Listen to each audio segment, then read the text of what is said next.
Colin, I'll put your phone down. Oh,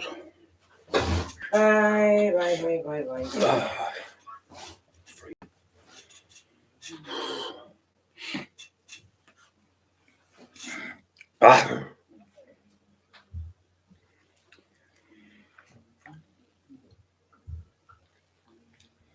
Who's the first one on? Jonathan Carling. How are you, Jonathan, son? Hope you're having a good day. Welcome to the show again. Jane Newton. I don't know. I'm going to start the show. I've already started. Can't see from the freedom. Hi, Brian, love Emma, and chat. Everyone, have a good day. Thank you very much. What a lovely message that is. Lucas Smith. Hello, mate.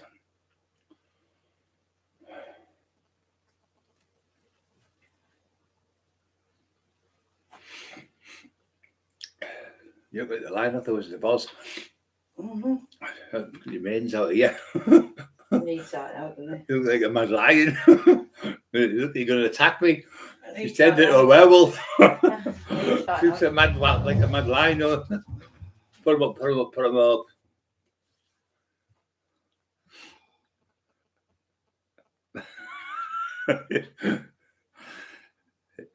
Michael Hooper, Positive Vibes. ALZ, Edinburgh Motor. How you, brother? Steve Mack, hey Steve Mack. Colin Maguire, how you, little Colin? I hope the cat's all right. Darling Delights, hello. The eyes are still stinging. It's been a week now. I've never seen it. Jane, you've seen that one, yeah. Monty, 16 valve. Yeah, the eyes are really sore today. Positive Vibes. I don't know if I said that. I'm sure I do. Mike's on. Racing Gladly. From Edinburgh, another one. A lot of Scottish people. It's been talking about our mum today in Scotland and that and stuff from the old days at Coatbridge with about the book. Obviously the autobiography book is flying now. Darling Delights. Papa New. Colin, why you, little Colin? I've seen Autistic Man. Hello, brother. Cindy, I love you. Okay. Donny Boy. I hope you're okay. Jonathan David Terry. Hello, Brian. Hope you're okay. And Emma. Yeah. Still got watery eyes. Mainly the left one. So I think it's been a cold I've had. Last on about 10 days, about 7 days now. My nose, the eyes, both. Even my right ones, I had to run the day. Getting on my nerves. Hope everyone's okay. It's mental in it. It's the West there. Certainly, Wortley, who's the author of my book. Great writer, great person, Emma. Yeah. Great, absolutely wonderful. And Julie is with Mrs. the kids. Great people. You know, his mum passed away not long ago. Lovely lady. Give him a great bringing up and everything. Just been on about our mums and things like that as kids. What it was like. It was hard on council estates when you had not much money to put food in the mouth and things to kids because there wasn't a lot of work in the 70s and 80s when you were a kid. But Maggie Thatcher took all of and works down and she sold everything, and a lot of people struggled then, didn't they? The council estates, they were really kids really went hungry. Yeah, they used to get like a third of a milk. You used to get 1/3 of a pint off the government, and she even took that off the kids. She took that off us. That was about 1980 something. I think 1980 something. She took her off, and she gave everything away, sold everything, and sold it on. Her husband, Dennis Thatcher. Prime Minister, she was Margaret, obviously, the Iron Lady. They fucking named the right name. Same as that. The Falklands War. That Falklands War. She was told to put troops into there. There's going to be trouble. So they decided, the War Council, the generals, look, we need to you can't take troops out. There's going to be trouble. So she took them out, known for the fact the Argentinians were going to attack them then. Then she knew with our full army, we'd wipe them out. So it was a deliberate war just for her to win points and go, yeah, Maggie Thatcher, go on, Great Britain, we won the war. But all them poor people died and everything just because she wanted to be the next Prime Minister again, because she was right down the polls. And when she's done that, if you watch it, it's another conspiracy thing, but it's true. You watch, she was right at the bottom. And when she won that, she was at the top. Everyone was cheering her about all these poor kids who went there and got killed and died on both sides, not just ours, for no reason. If we'd have had a full troops in there, it would never have happened. So she took out the troops, and they thought, oh, the week now, there's hardly any there. And they went in and tried to wipe them out, but absolute politician, tactical moves, playing with people's lives. Lee Watley's on. Are you, Lee? Just be talking about you, Lee. They're saying in the old days, Lee, people don't know. Obviously, you were around when you the late 70s and the 80s, when Thatcher started giving everything away and even give the milk away. And I was a milkman at school. Used to give the milk. Everyone would get only a little 1/3 of a pint of milk, and she took that milk off some of them kids. That was the only thing they got to keep them alive. Some of them kids, a lot of people perished through that. A little bit of milk saved a lot of people every day of the week. But greedy politician, she did the same. Bob Geldof, bless him, he did all that money for Band-Aid and everything, and Live Aid and all them other things, but billions and billions and billions and millions of pounds, and she taxed it. He went, what are you doing? She said, oh, we've got a taxation. Everyone needs to pay tax. The money's going to charity to help children who are starving in Africa. And I know the other one was obviously people who got the AIDS. Charities, how can you tax charities? Absolutely disgusting. I find things like that really annoying, because it's not going to someone for profit. It's not going to someone to give them like a car. It's not going to someone to make their house better. It's not going to them to make them get more money. It's going to them to stop them from starving to death. Poor kids starving to death. And the taxing the money, what was made, it was our money. We put that in the Great British Public Board, not just us, but people from all over the world. The public put that money in. Had fuck all to do, and they've already paid the tax. They've already been at work and paid the tax. She had no right to take that money. She had no right to take the tax. We already paid for it. You've worked all week, whatever job you were on, and they took the money off you then. So the public put that money in. So how can you tax the public's money when it's going to charity? I just don't agree with that one. I don't know about you guys. Lee Watley said, thanks for giving my one. She was a lovely lady, yeah. I love you both bits. We love you as well, Lee Watley, fantastic author. He's doing his mum's up there looking down on me and him now, dead proud of both of us. Done some amazing books, going to be doing another amazing, and watch this space. Yeah, he's great. He's an absolutely brilliant classical guitar player. Any type of thing you can play. Everything about fighting, everything you name it. He's the number one in the country. Like miles ahead of me, knowing about who's the best fighting, who had the fight with him, and how he. Don't forget to push the like buttons. Only 20 people push the like buttons. On Lenny McLean, Charles Bronson. We've done them all. He knows every single fighter, from like all the ones from Wales and all. He's another one. He was talking to Jugger's a nickname for the lad who Julian Davies, who you've all seen, where he said there's only one Brian Cockrell. Every 50 to 100 years, a man like him comes round. He's got all the attributes, the power, the speed, everything. He said, but one thing he's got, if he hits you, with them right hands or left hands, he said, Brian, you don't need, the way you're hitting there, you're trying to knock a wall down. You're only going to have to knock a man down. He said, you hit somebody, one of them shots, it's game over.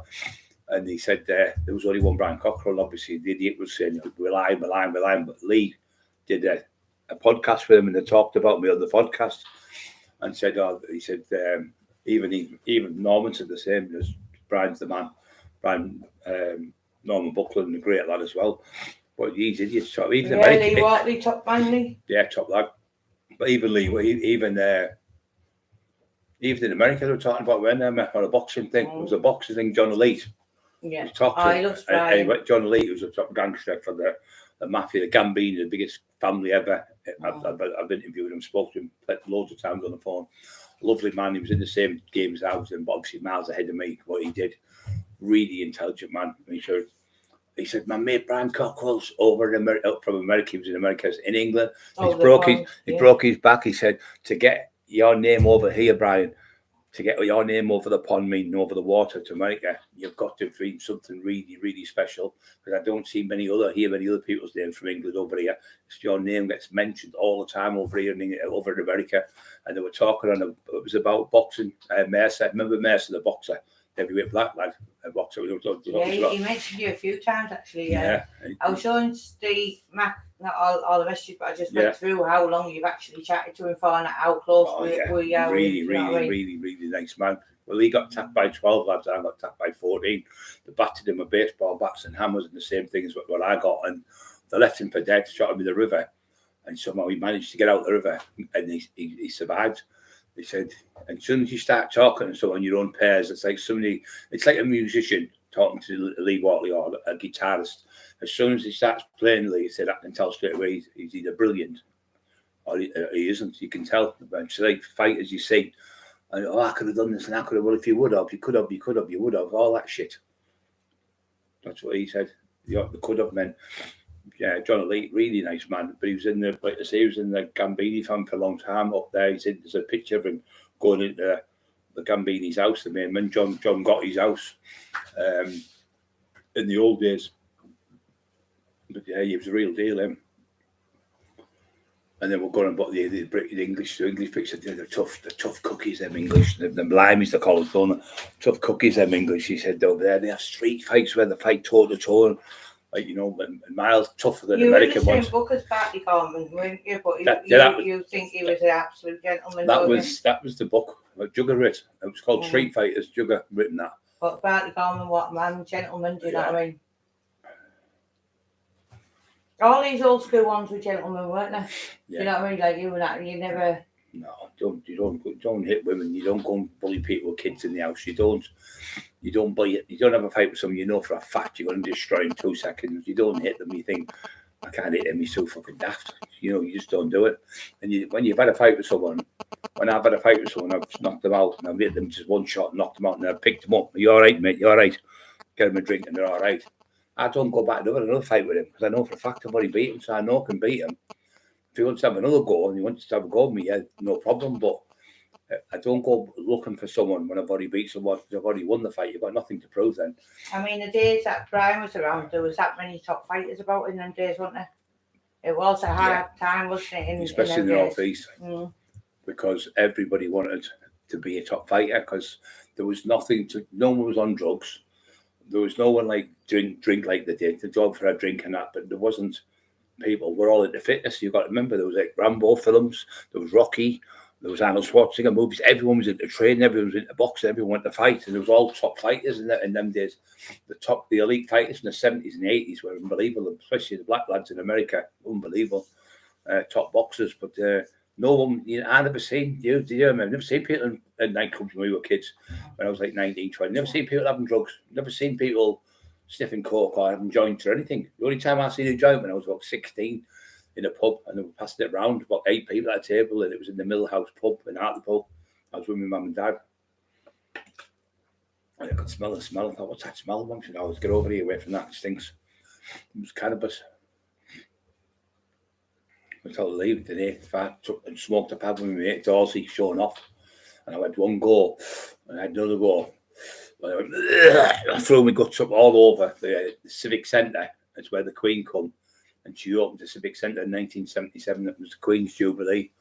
It was marvellous time because everyone stuck together. It was like when the war was won in the 1940s, they had a massive party afterwards. So an autistic man said, Ryan, you should just carry smelling salts around it. It'd be easier to wake up. Yeah, I tell you what though, I was just saying to someone today, I said, I've seen you fight on many different occasions in your prime, right? And the power, right, when you had them, must have been about 8 of the Dorman in silks, right? Can you remember they were all over the place, right? One was 25 stone, one was 19. I was like, freaking Norris, and honestly, there's so many of them. She said that you can't fight all them on your own. You've so many. As soon as I come to the front door, I went bang, bang, bang, knocked 3 of them straight out. Right, and the punch in power of Brian. I mean, he didn't even give him the full punch half time. Sometimes you just had to slap him. And I mean, what about their heads were taken off. I'll tell the story about the one the next day with the motorbike helmets. Who said he was there and he would have stopped me. Right, so then there was, so we got out of there, right? There was fucking police all over the place, wasn't there? Yeah. So we goes towards my give flat. them the Dorman. Not one made a statement, did they? No, they didn't. So we went to my flat, and then next day we went to Sharky's on the seafront. So there was this one Dorman who thought he was really hard to spike, and he used to ride motorbikes. So he come into Sharky's with his motorbike helmet on, and he lifted his visor, and he came straight up to me and Brian, and he went, "Good job I wasn't there last night, because he wouldn't have got in, right?" So I just thought, have you just really said that? Next thing, fucking slap on it straight across his helmet. Him with my left, right? Because he was that side.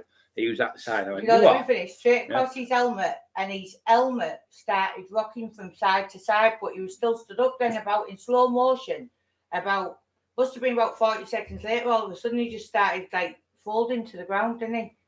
But his crash helmet's still moving. Everyone was laughing in his head. Went like that noise. It didn't make the noise, but he went, good job out you. I was on the job. You wouldn't have got in. Dead fuck right in my face. I went, oh, the fuck. Anyway, I just hit him, bang, left hook slap.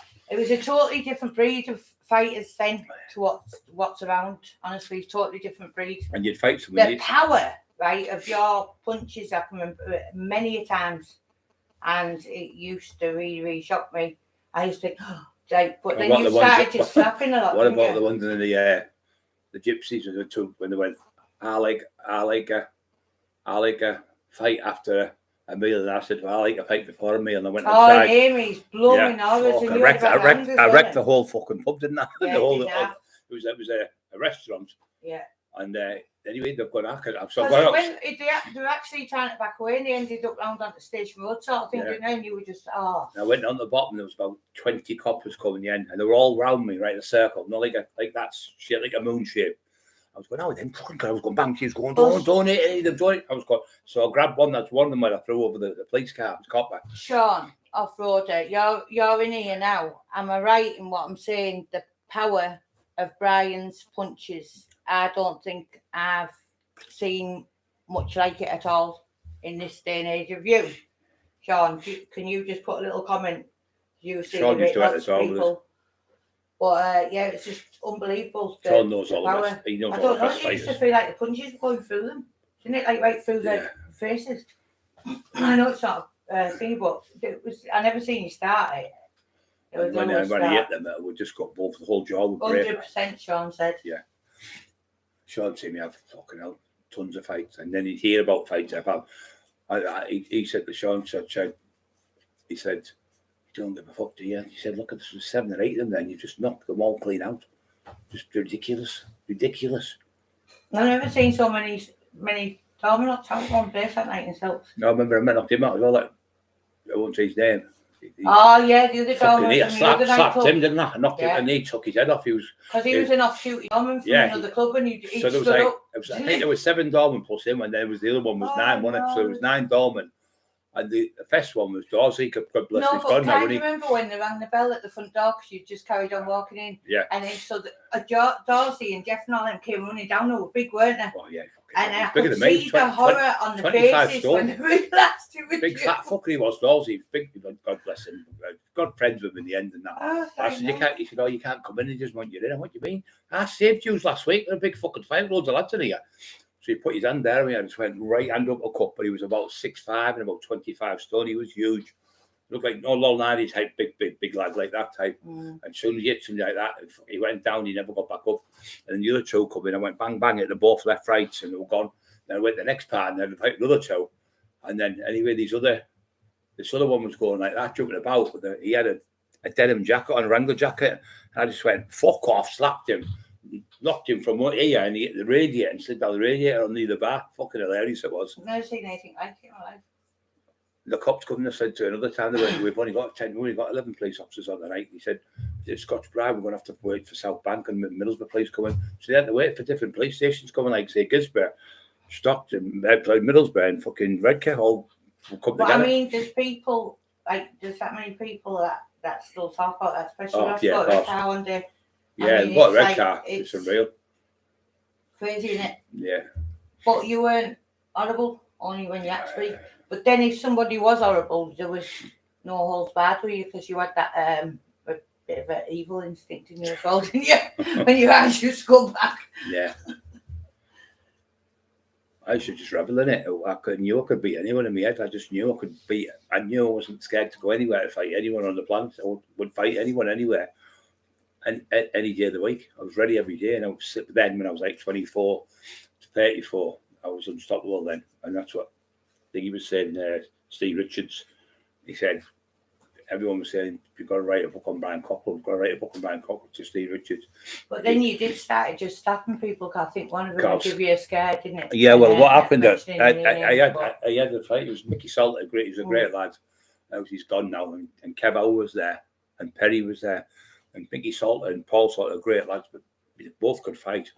So I'm in this club and Blazers. So I'm downstairs in Blazers. And there was a travelling lad in there. I can't think his name. He Dickie Dido.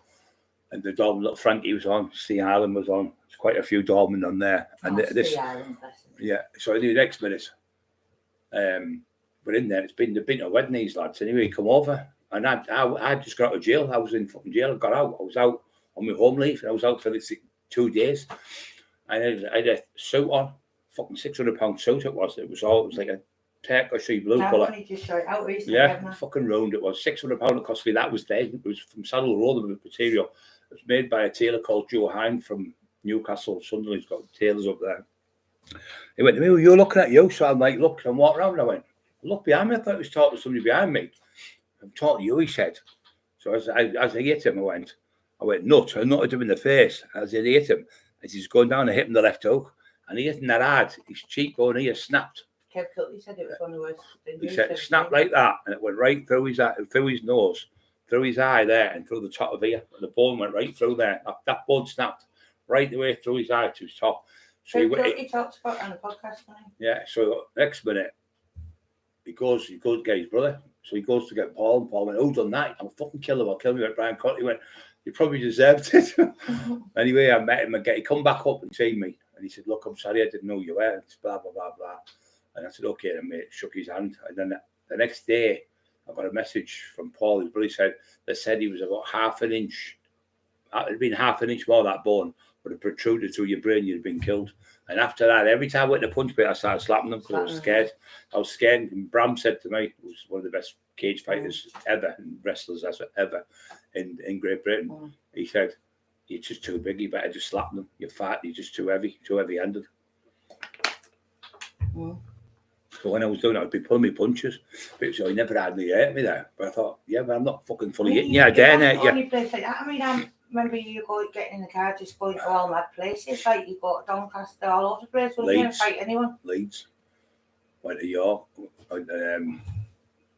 Yeah, but it was different days. It was like, you do that and it'll be over. But sometimes you just didn't even need to have a fight, did you? Because just you being out of the presence was enough. I tipped my top off and I started doing all that shadow boxing and running about, and they'd go, no, shit themselves. Because they'd see the size of me moving about. I shot for all over. But the size you were, you did put all the weight into it. And then I was out with Stephen Sayers and Michael Sayers in Newcastle one night, and I went up there. We were in the Morrison's nightclub. And this lad was going, I fought for England. And another like tinfoil fucking idiot he was like him, but he was a biggish lad, about 15 stone. I fought for England and maybe weight boxing and this, that, and he's going on and on. He's doing me fucking head in. I was trying to enjoy myself. I had ecstasy and I was off my head. You can't enjoy yourself. People talk about fighting and you just want to dance about and have a laugh.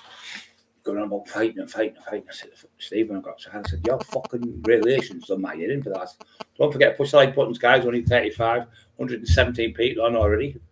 So I'm in there with Stephen Michael, Stevie Abaddon, Manny Berghoff and being in there. Stevie, I can't think his name now. Stevie Abaddon, yeah. He was in. And he went, look at the fucking size of his back. And when I went to have a fight with someone, I had me top off in Manny Berghoff. I went, fucking size of your back and your arms. I went, bam, bam, bam, my hand speed. He went, fucking hand speed, blistering speed. He says, Manny Berghoff had 10 fights, 10 wins. Well, that's how good they were. Always says to me, he says, and so does Michael. In your day, he said there was nobody around that he'd ever seen punch like that. And what did Michael say? He said to me, he said, see him. He said, white fall got him. You know what I mean? Yeah. Well, what? Even at there. And so anyway, this lad's going on outside. So I said, he's not my relation. I went, so I slapped him with palm my hand, and he hit him. And his head hit the banister, knocked him out. And he went, fucking power of that. And they all come round all the joy. He went, fucking speedy, your hand there. And this lad was like a top fighter there, and they were all like talking about it. He said, still talking about it today. He said he knocked him out with the palm of his fucking hand, and he took his head clean off.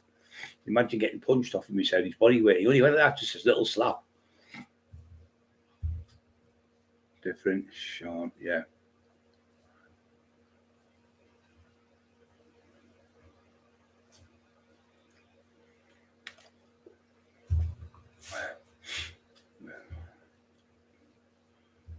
Newton, Norman's different part of the country. Very good friends. Very good friends with Norman. I wouldn't fight with Norman. He wouldn't fight with me. We're best of friends. If he had trouble, fucking phone me, and I'd go there. And I had trouble, but Norman says Brian's the man. Brian was the man, and he says the same. Big, the travelling big gypsy lad. I can't remember his name now. Can't remember his fucking name now. Can't think of his name. Anybody got any questions for anything? Oh yeah, questions. Anybody got any questions? Joe Egan said, I said, wow, you're a legend, Joe. He went, Brian, don't give me that. He says, you fought some fucking tough men and beat them all. He said, you were up there. I'm telling you now. He said, you are one tough man. He said, laughed his head off, Joe. Great lad, Joe Egan. Really good friends. Marty Ten used to train him. God bless him. He said the same Marty Ten, didn't he? He said there's only one Brian Cockrell and big Peter Robbo. There's only one Brian Cockrell. There'll never be another one of you, he keeps saying to me. And we used to train 2-3 times a day, 6 days a week. So when it come to me, I was ready every day, every night, wherever it was. We used to work in Leeds and all sorts of different places for people, bodyguard people all over the country.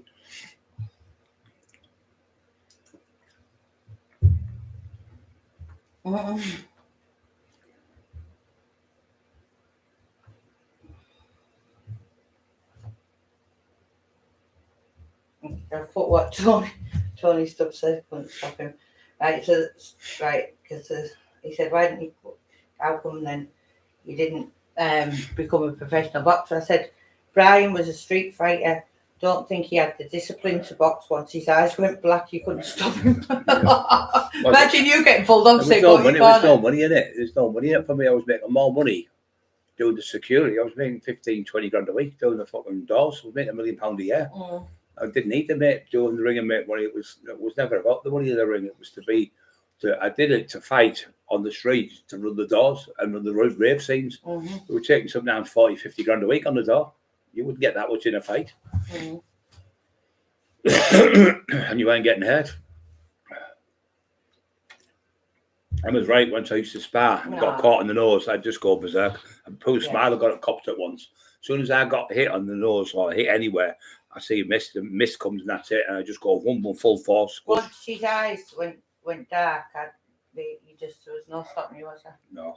You'd have to just wait till he stopped. You just go through that routine, don't you? Like if a referee had caught you at the end of a round and just said to you, but you wouldn't have even heard the bell or the ref, would you? No. Just that way. Some people can't spar, some people just, as soon as they get it, they have a red mist and they just keep punching until the other one goes down. Don't forget to push the like buttons, guy. 116 on, 41 on. 116 on, 41. Thumbs up. Do you just want to talk about anything else? Anyone? Any questions? I think Sean D should pick a question. Yeah. I'll give you something to talk about. Because he's one of your oldest friends on here, isn't he? So I think he'll know what we're going to talk about. Timmy B, you all right, Timmy? Stephen Gibbons? Dan? Laros? Nah, no good for me, mate. Yeah, I've just answered. Yeah. That's what I answered. Just someone's fucking out. Someone's used to get them. I couldn't do it. Post Barley, he was 6'5" and about 16 years old, really technical, brilliant boxer. and he fucking jabbing me, and I start first time I got in the ring, and I had this mouth gum shield, and I went, couldn't fucking breathe. I said, I hit him, bang, bang, bang, about 4 shots, I put him right through the fucking ropes, and he landed out of the ring. And he said, no one's ever done that to me in my life. He said, but I said, I didn't mean it. It's just when you fucking hit me on the nose, bust my nose, bust my lip. You were weird because you could be absolutely talking normal, but you could just turn, and that could turn, couldn't it? Yeah. In a drop of a hat. You've got to be able to turn it on and off like a light switch. If you can't do that, you're not going to be like that type of fighter. And in like Ernie Buick said, there's only he was the best in his area, and Ernie Buick says Brian Cockrell's the best I've ever come across ever. And he said, always a good big and albeit a good little. He used to say Ernie to me all the time. And I used to always say he was the best. Now he's a different league, Brian, a total different league. But then all the rest of us. Big Stevie Abaddon, Stevie Hammer. He said he come in, he's fucking huge. He said he went on a punch bag and he was hitting it. He said, you think he was a middleweight? He was fucking 20 and a half stone when he was in jail with us. And he was doing a full hour training from sit-ups, press-ups, punch bags, sit-ups, training, press-ups, punch bags, sit-ups, up and down on the train, he's jumping down. He said he's super fit. He said, I've never known anyone that big and that strong and that fit. Just doing unbelievable fitness for a big man like that. Just you don't get him usually after about 5 minutes, they're out of breath. He just keeps going and going and going and going like a fucking ever-ready battery.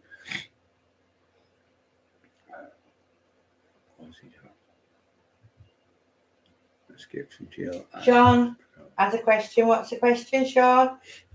Come on, Sean. Will Middlesbrough get promoted this season? Don't ask him, he's a blooming Man U supporter. Yes, of course I will. I have total faith. Every year they do it, don't they? Try to get in, but I don't know. Maybe if I go down there and give a good fucking shouting. I've looked after quite a few Middlesbrough players over the years. I looked after Stewie Downing. I looked after, is it Bates, I think they call him. He was the manager of Hartlepool and Middlesbrough, I think. And he was a footballer, he played full back. His girlfriend looked like her, was a model. And he can't remember her name now. I know the paparazzi come and he said, oh, someone's grasped me up. I said, your girlfriend? He went, no, she wouldn't do that. It was his fucking girlfriend. He'd fight with her on the beach and argue with her. He said, so it's got in all the papers. I said, well, who knows? He said, this one, that one. I said, well, I bet it's your missus. Next day he phoned me, he went, you're right, it was fucking the last I'm having the baby with. She grasped him up.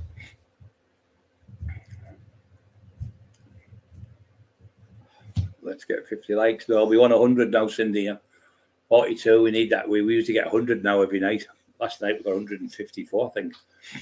The night 2 weeks ago, we got 198 likes. And I was on for an hour and come back on. We had 200 likes. So we've had this last week or so on my phones upstairs, 1,458 likes in 7 days or 6 days. 1,458 likes. Fucking unbelievable. Right, Willy Wonka. Have a look. 2 seconds. Sean, come on. Let's talk about flat Earth. No, don't start that conversation, please.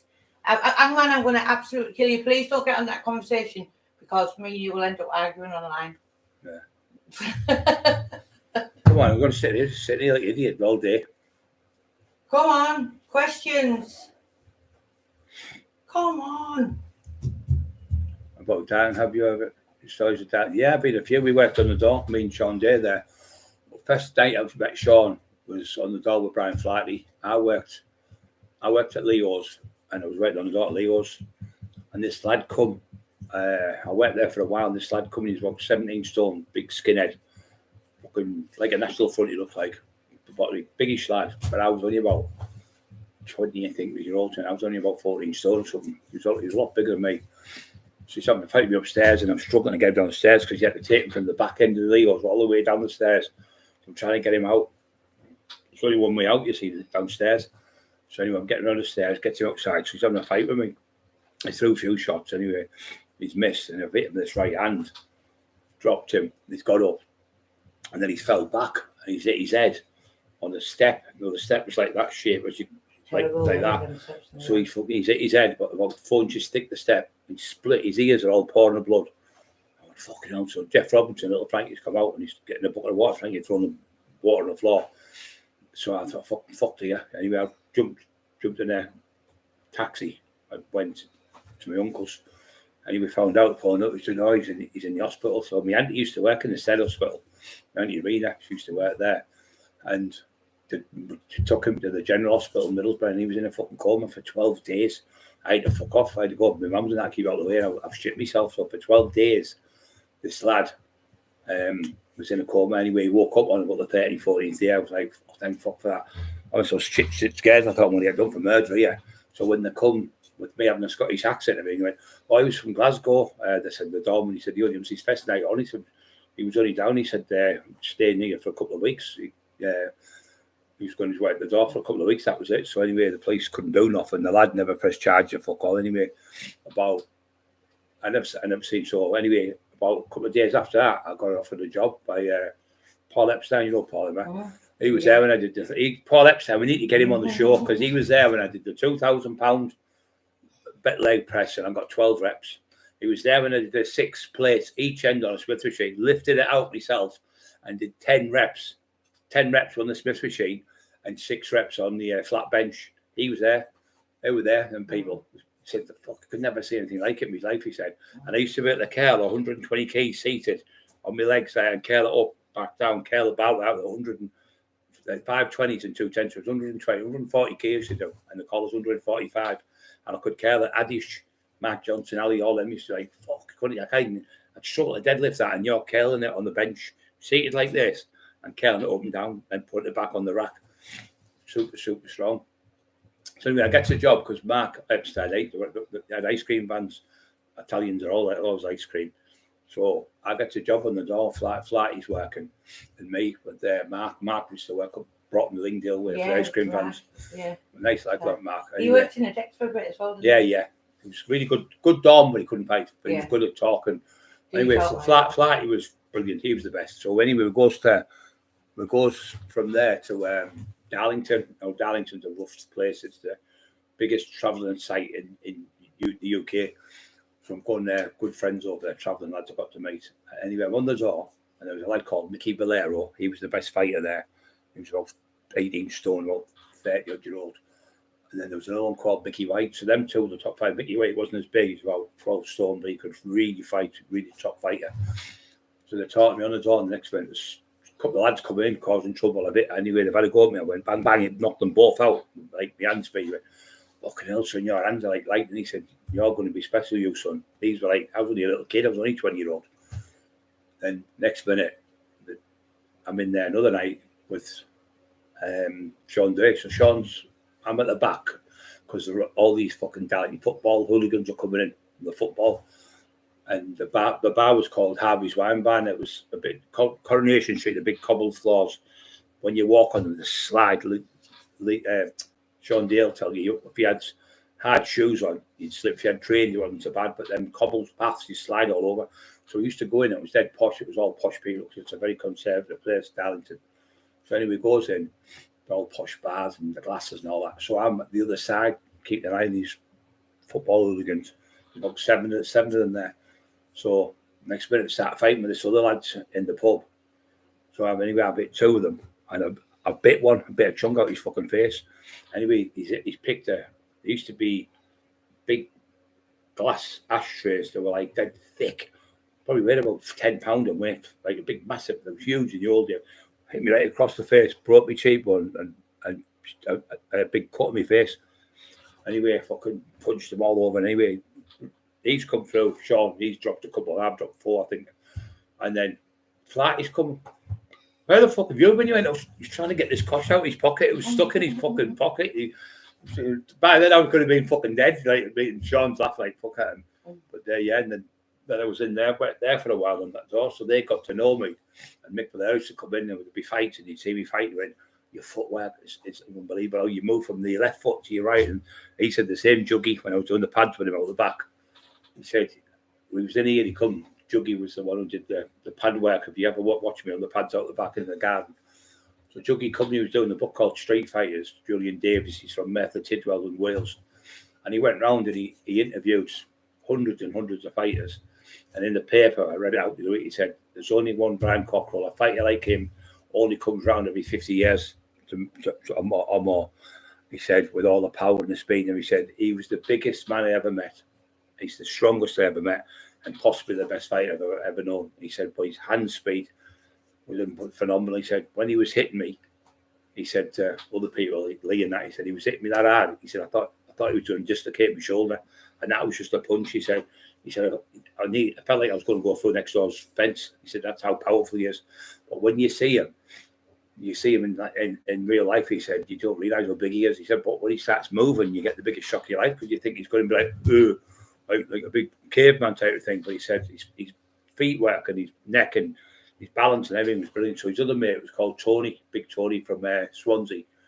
And they were saying, what you do, you punch like this, you punch like that. So when I finished after the fight, I come in the living room and they went,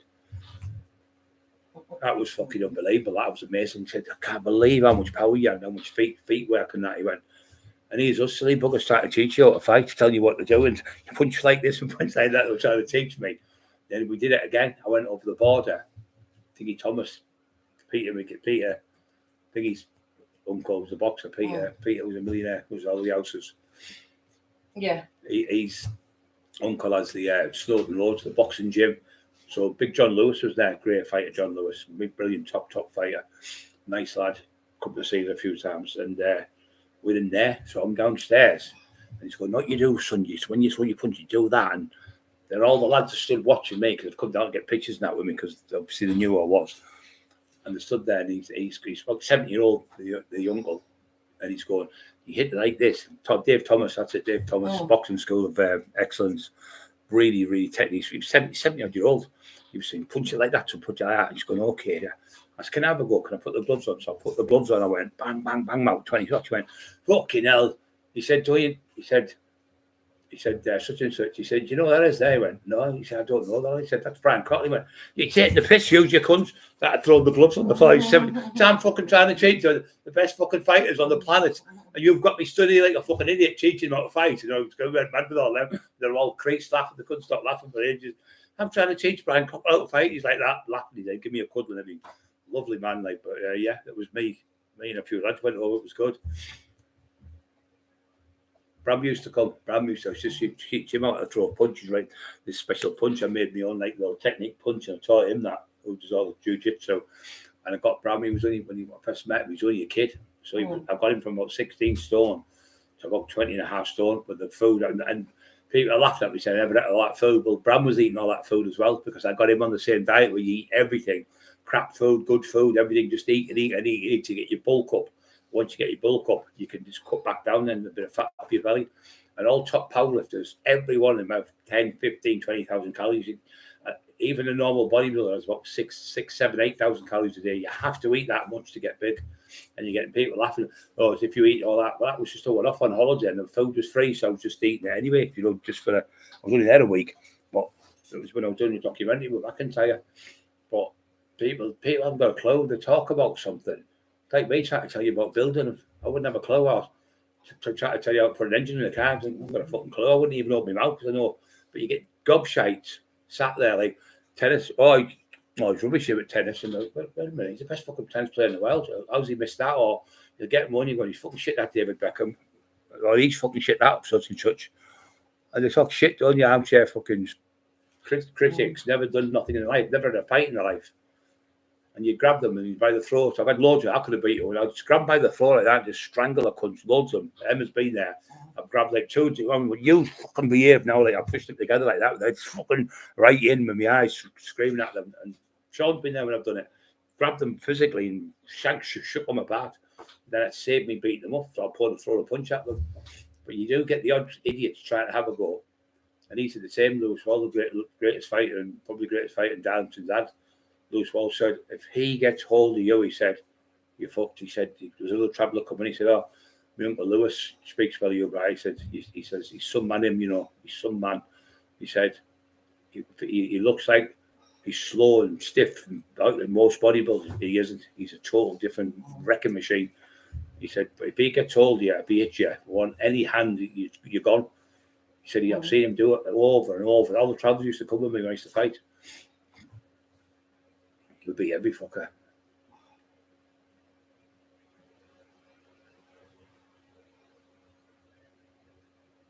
Yeah, you've got, that's what it's in the street. There's no such thing as any fucking rules. God give you all them tools to fight with. You didn't say, well, you can't use your elbow. You can't use your such. I used to use my elbow like that and fucking hit them. I'd pull that. I'd use that elbow like that to hold them there and throw a right left uppercut. I'd push the head back there and throw a right hand in there. And the best thing was me if I got them it was in a pub. You hadn't a chance because once you get them against that wall, they've got nowhere to go, and you're throwing them punches, so you can't miss. Even if you miss the hip on the shoulder thing, you're still damaging them. I think you used to use one that whitey, didn't you? I used to bite a few years off. A bit easy. I pulled his eye out, didn't I? Fucking Dave Williams, he blinded him, didn't I? In hospital for 10 days. I fucking sucked my thumb right to his eye.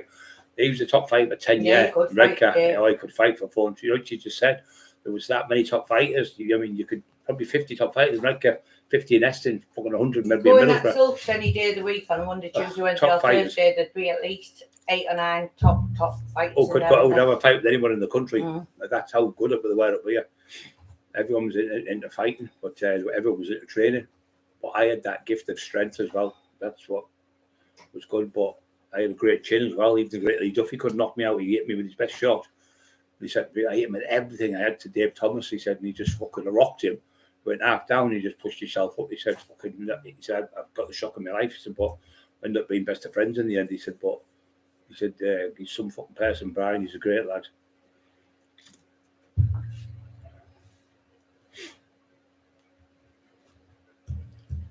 Any more questions? Yeah, any more questions? Guys, girls, dolls, dogs, cats? That's the cat. Did you ever got any questions? Tell me, Robinson. Cheers. The cat got any questions? Don't forget to push the like button. Mark, 51. Denny, Mr. Cockrell, hope you all, big fella. You're all looking well anyway, my man, before nature. Hey, Mark, Denny. Hey, Lemmy, you all right, son? 52, thumbs up, 131 watching. Cartman, are you all right, mate? John.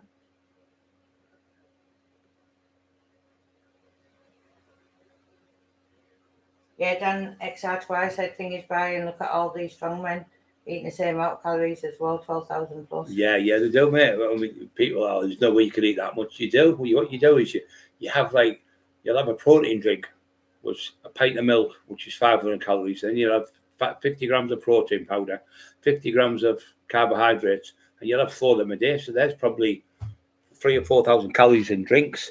And then you'll drink yogurt drinks. I drink yogurt drinks. Just said, my pal Tony Jugger's pal is something to be reckoned with, and he said Bry was top of the tree. So that's coming from Lee Watley, who's wrote books on all the best fighters. Most of the best fighters. So I spoke to them at some point, and he said the difference between you and the top other fighters. He says you would have went anywhere in the country or anywhere in the world to fight anyone, where the others would probably only fight with the same people in their area. So what he meant by that is that every area, I'll have maybe 4 to be two top fighters in, say, Middlesbrough, 2 top fighters in Hartlepool. The two top 4 fighters in one area, say. The 2 of them might fight each other, and then the other 2 might be the best in their area, but they don't want to fight in case they lose, then they're not the best. So when they say, he's in the top 2 best fighters, I was in the number 1. I wanted to be number 1 all the time. So everywhere I went to fight the best fighters in that area. That area. I did it all over the country, different places.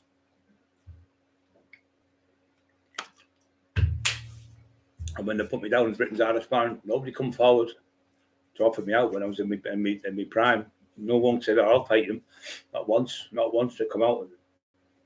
But Bronson said, Bronson Tires, we were saying his mum the other day, Traveller said, well, no fuckers come forward to say they're better than you. Anyone else does it, you get loads of people getting phone calls, don't they? We've seen people, we've known people but say they're the best. And people are phoning up from all over want to fight them. That book was 2004. No, it's like 20 years ago. Like Tim says at that time, there was no one on the cobble floor, so that couldn't. No. So many people say, John Back used to say, Brian, you're not trying to knock all anybody up. It's the same. He said, when I was hitting the bag, I was in my other old house. I was hitting the bag, and he went to me. Exact same as John Black said, exact same as Stephen says, exact same as fucking Juggy said. Brian, you're going to kill. Bram said, you're going to kill some fucker with that right hand. Power in that right hand's unbelievable. He said, need the left hook's unreal. He said, the power, but it's not just that. It's your speed. You can't see your hands are that fast. So that power and that speed and that body weight you're throwing, every bit of that 24 stone you've watched coming through that fist, that's going to kill someone that if you hit them. And he said, you don't have to knock a wall down, or like John said, a horse. You don't have to knock a fucking horse down. You're not going to, a man, a 14 stone, 15 stone man, you're hitting them shots like you're going to try and knock a fucking horse over.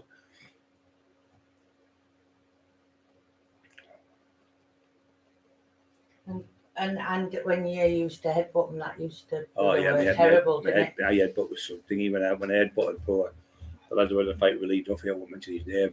He was in the pub and he went, who are you looking at? And he could fight this like fucking top fighter. And he went, grabbed him and I headbutted right in the face. And do you remember them old tables were like cast iron and were dead fucking heavy tables? We were in there, there's about 100 people in the pub, and it was a Sunday. We'd been out Friday, Saturday raving. And he was fighting a lad called Elvis Tomo. Anyway, he went to hit me with a stool. And I broke it up. And he turned on me. I had a big, massive gold chain. He grabbed my chain. I headbutted him about 6-7 times. And there was Dave Woody around me. Kenny Woody was around my waist. Dave Woody was around my arm. And Andrew Woody was around my neck. 3 of them trying to pull me off him. And I was still headbutting him on the table. And destroyed the lad when it was over. But later on, about 6 months, maybe a year later, came in Gilzine. Did he see me? I thought he was going to have another go. Yeah. I stood there. He went, are we all right? And last time he seen you, not fuck off. He said, I've never been. He said, he had 3 fights with Lee. He said, I've never ever been battered the way you've battered me there. He said, fucking hell, power in that head of yours. He said, and your hand speed when you come outside, you were jumping about. He said, fucking scary. He said, but then he would shake hands, give me a cuddle and a drink, like the way it should be, isn't it? Yeah.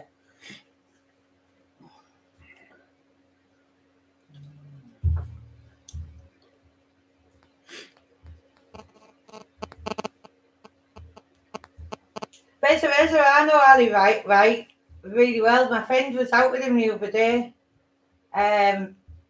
Yeah, Ali's working in, I think he's gone to Hong Kong now to work.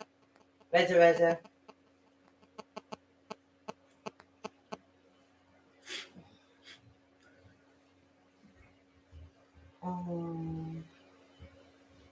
So.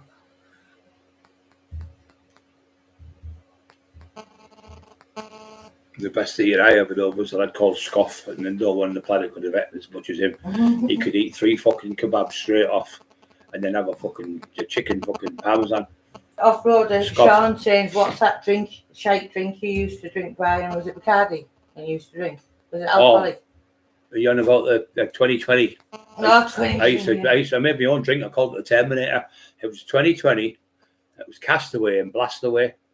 So you put them all. But you put them all in 1 pint, and it worked out. It was 6.5 pints. 1 pint was 6.5 normal pints. Yeah. I like Castaway. Yeah, Castaway. Fucking, it was fucking wipe you out. Castaway, Blastaway, and 2020. All 3 drinks in 1 pint.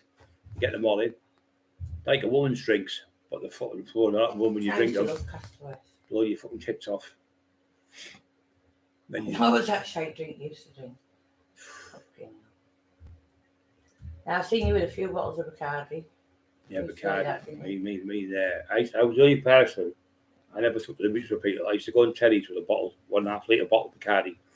And I'd go in and put it behind the bar and get a drink. The travellers always been there with us. And I tell you, the only person who's done this, Mark Dryden, you're okay, mate?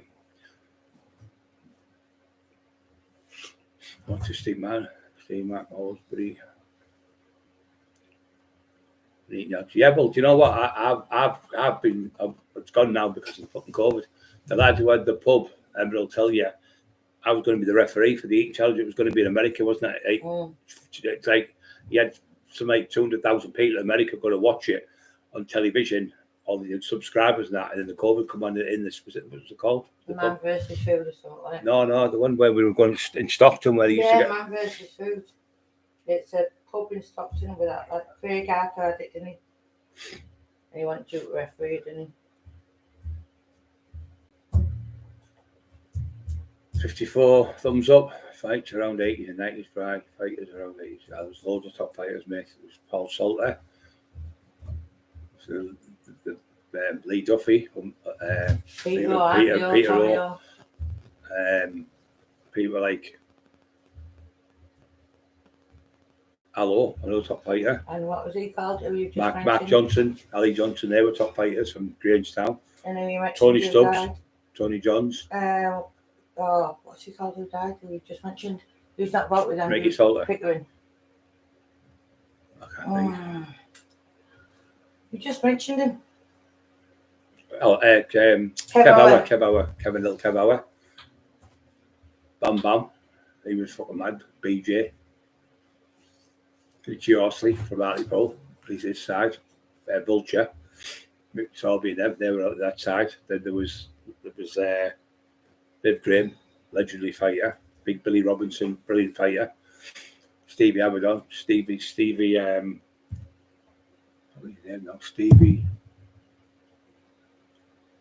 Hammer, he was the one. Stevie Abaddon. Snowy Abaddon, a great fighter. Loads. The boxer from there. Manny Burbo. He had 10 straight fights, 10 wins. Dave Garside, another top fighter. There was loads. There was that many. Fucking all over the place. Loads of Middlesbrough. Ezra, that one from Gisborough. Esther. Yeah. What happened with him? I was in the rave horrified, loads of people, like Chelsea and everyone in Mecca. No one could put him away. He was fucking strong. He was big, strong. About 18.5 stone, about 6'2" he was. Didn't move, did he, when you punched him? No. When the lads in Mecca, I mean, not you did. No, they never used to punch him. So he was a really good footballer. I used to work on the door. And I was a 21-year-old. I went to Saltburn. What do you call it? Fucking the rave club there. I used to go to Saltburn. I can't remember now. Fillmore's. I used to go in Fillmore's. I used to work with Norman Bushby. He was a lovely Norman Bushby. What a lovely man. Kid of Bushby's dad. And he used to work at the door. Steve Brad, another great fighter. Steve Brad could fight for fun. Steve Jones. Yeah, Andy Jones. Mixed up. Fucking fight for fun. Brilliant fighters. Yeah, great. Dave Williams. Dave Williams, fucking 10 years, he never got beat. 10, 12 years. Beat every fucker. He was fighting them all over Stockton, everyone, beating everyone, that lad. Anyway, so this other lad worked on the door, Leicester. Big fucking lump of a lad. So I'm in there. Anthony had just been in. Anthony had been in. And the cops had been in. And for me, having a gun. And it was supposed to be Anthony. Me and Anthony all supposed to be with a gun in there. Anthony wasn't even in. It was all fucking shite again. So Happy was the lad who owned it. He said, the cops have just been in looking for you and Anthony. I said, I haven't seen Anthony for ages. Anyway, I goes in and he comes in. He'd been training this fucker to fight me, this bloke. Anyway, he was the best fighter in Gisborough for years. Still the best fighter over that way, Redcar way. Probably still up against anyone when I put him up over that way.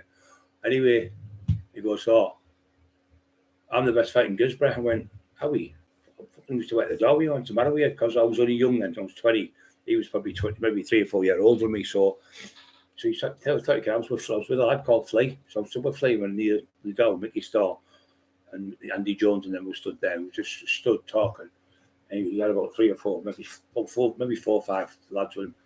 I've been trained to fight you. I know I can beat you. Now I'm better than you because I play football and I was fucking shy. Listen, you're not in my league. I'll destroy you now. Fuck off. So he stood. So what he done is he tried to throw a right hand on me. So what they do is if you stand square on like this, just turn yourself to the side like that, to the left. Put your chin there like that. Put your hand here. Talk with your hands like that. So when you're talking with your hands, there you are, ready to duck. Your chin's already down, so you can't get caught then. So you have your chin here, and you talk like that. So I talk like that to you, like a little peeky boo, a little bit. And what you're on about, keep my hands up high, because you're using your hands to talk, but you guard yourself as well. But always keep your chin down, because then they can't throw the punch. If they got to throw a punch, just do that. They can't catch you. So anyway, he's trying to do this. So he's put his left foot over the heart. He's stood. He's got his back foot flat, and he's ready to throw the punch on me. So I stood over him again, crossed over him again like that. So he was square on again. He's like trying to move. He can't throw left hook. I've sussed him out. Right, I've done it again. So I said, listen, fucking behave yourself. I want to fight you. Me and you 1-to-1. So I went fucking nutted him right in the nose, right across the bridge of the nose there. And I dropped him. He went all daisy and hit the floor. And he was like, got up. All his nose was split across there. So he gets up and the doorman helped up, Mickey Starr, and then helped him up with his mates and that. I went, look. He went, oh, again, he says. So I went, bang, nutted him again. This time I really fucking hit him. And it split wide open. his face here, so 2 inches right across there. It was like adamant, you know, the fucking thing across your face. And his nose was pouring, and he's gone. He's going, I'm your friend. What you do? I said, he was saying I'm the best fighting Gisborne. So I said to him, I guess I must be the best fighting Gisborne now, am I? And he said, get him up and full fuff to throw him out. But he came, then when I got out of jail, I was in a pub, Blazers, in the pub there, and the dog came over, and it was Alan, remember Ginger Allen? Yeah. His mum, lovely lady who used to have that pub. They were in there. So he said, oh, Esther shouldn't he? So I think you're going to have another go. And I said, nah, I've already beat the lad. I don't fucking go bullying people. She'd come over and I went, you all right? And yeah, I said, here, there's a knee.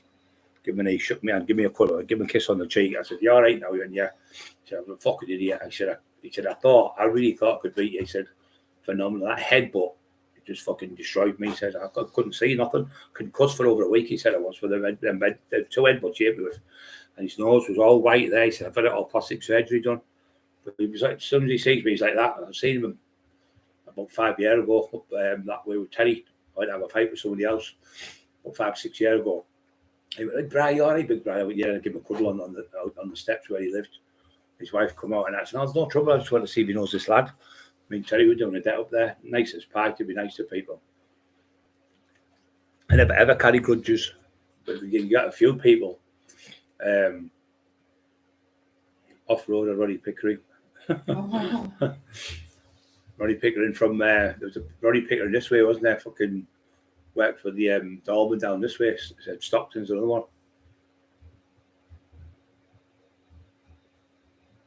And man will destroy.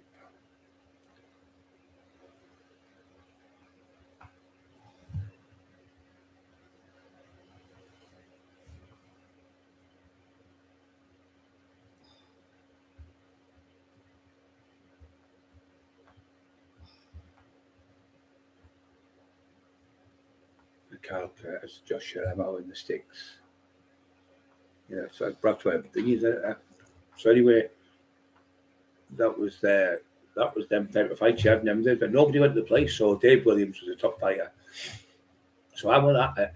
Talking about fights. So I'm going. It's 1990. I'm 20-year-old, I think. I think Tyson's 6 months older than me, or 6 months younger. I can't remember now. Lee Duffy's 6 months younger than me, I think. So he was 60. I was 64. He was 65. So I win this. Goes in this club. I went in the door. I'm about 20-year-old. And it was 1990. And Bone Crusher Smith fought Mike Tyson. So goes in the pub. And I was with Al Tam, the Uncle Tam. Al Tam could have a fight. Only small, but he can fight. So Al Tam's with him, and Dave Williams on the door. He was about 17, 18 stone, about 5'8", 5'9". Massive fucking forearms on him, and huge bodybuilder. Multi-millionaires, the family. Houses everywhere, didn't they? Yeah. Gyms and everything, pubs, clubs, every fucking thing. So anyway, I come in, and he had all the dog with him. Dorsey was there. That was one of the reasons I get Dorsey that night, because he was with Dave Williams that night when I was younger. Ah, yeah. That was one of the reasons why I fucking sparked him in there. It was years later. He's about 4 or 5 years older than me. So anyway, I've gone in, and I went in, and I never drank. I never drank nothing. The best drink I had when I was 24-year-old. It was with a lad called first time I drank was with him, that fucker, what do you call him? Smiler. He got me on the drink with your mate. He used to have Sharkies. The ex-army bloke. Oh, Ray, great lad him. He used to have the where they worked at British Steel, I think he's a cook in there, down that way, near South Bank. So I'm in there, they're all going, oh, he's the best fighter, this one's the best fighter, all that. So I've gone out anyway this night, and it was Mike Tyson. It was the first time Mike Tyson got a draw. Got draw with Bone Crusher Smith. So I'm at the gym the next day with Jeff Robinson. We're in a little tiny gym called the Chapel Gym. And I'm only like a kid. And he's like probably 7 years older than me, Dave, but maybe 5, 6, 7 years older than me. So big difference from 20-year-old to 20. Bully as well, oh, a terrible bully. Terrible. He used to get people like Buck home and go, right, you go, Al Tam used to say, Al Tam would have a go. Remember when he used to give them all the young lads stuff to sell? Like, there's a reason. Well, that's the reason why, that's what I'm going to tell him. That's the reason why he hit him. So he works the door, and he's got loads of mates and that, and I've got loads of gang with him, and they're all on drugs and shit. So he comes in the gym where I trained, and he'd never been in that gym before. He came in for me. I thought, I'm going to get a peep, but I'm going to give him his best fucking fight he's ever had. So I'm there, and I thought, fuck you. So he came in with Craig Howard, another top body, but he was 8th in Mr. Britain. So I was a few lads with maybe Peter Ayton and Terry Cooper and Jeff Robinson. So at the start, we'll fucking jump in with you, don't worry. So I'm stood there. He said, "Oh, were you drunk last night when you come?" I said, "I don't drink, mate. I didn't have no show, no fear whatsoever. Don't drink. I don't drink at all. Don't take drugs. I don't drink." He said, "Oh, you look like you were." I said, "I just told you I don't drink." "Oh, fuck you," you know, my head determined. He went, "Oh, I thought you were drunk last night." So they were training. Next when I was training, and I went on the bench, and he seen me benching £300 for 10 reps. They were struggling to do that. So he must have looked at it. He's strong, this cunt. So his enemy must have thought he didn't give a fuck him. And Craig said to me, he'll have a go. He's not scared, you know, Dave. He's strong as fuck. He said, "I've seen him train in the Olympia gym, in your gym, because he didn't train there." So he fell out with his dad. So the next minute, left me alone. So I thought, they went fucking, they all come over, shut me all the lads, and there they went fucking good on you. If you'd have went back there and said, "Oh, I'm sorry," or something like that, he said, "You'd have been in here there, not had a fight with you." He said, "So that's why." And he's seen how strong you are. He's bottled it. So I left it. So I thought, I'm going to get you. When I was 22, I thought I'm going to have a go. So anyway, I went to have a go, and I left it. I was with John Garland. There was a bit of a fight in the club. I was in Legos, trying to run downstairs, break a fight up. Anyway, I said, his brother came in, Mark, he went, blah, blah, blah. And John said, "Brian would beat your brother. Your brother's a fucking bully." John was like my friend. And I said, "I'd beat him." He's even now, I'm only 22. I said, "I'll fucking fight him, I'll beat him." Nothing was said for ages. So anyway, what he done, he had a lad called Ali Baines, I think they called him. He used to be a painter. He used to paint cars and that and fix them.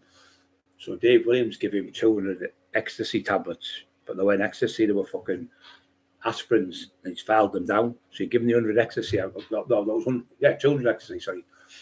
I was there again, she was there again. So I've got on the front, and he had an open Manta. Remember the old Manta cars where the fortune now? It was like a goldy colour. Yeah, nice car.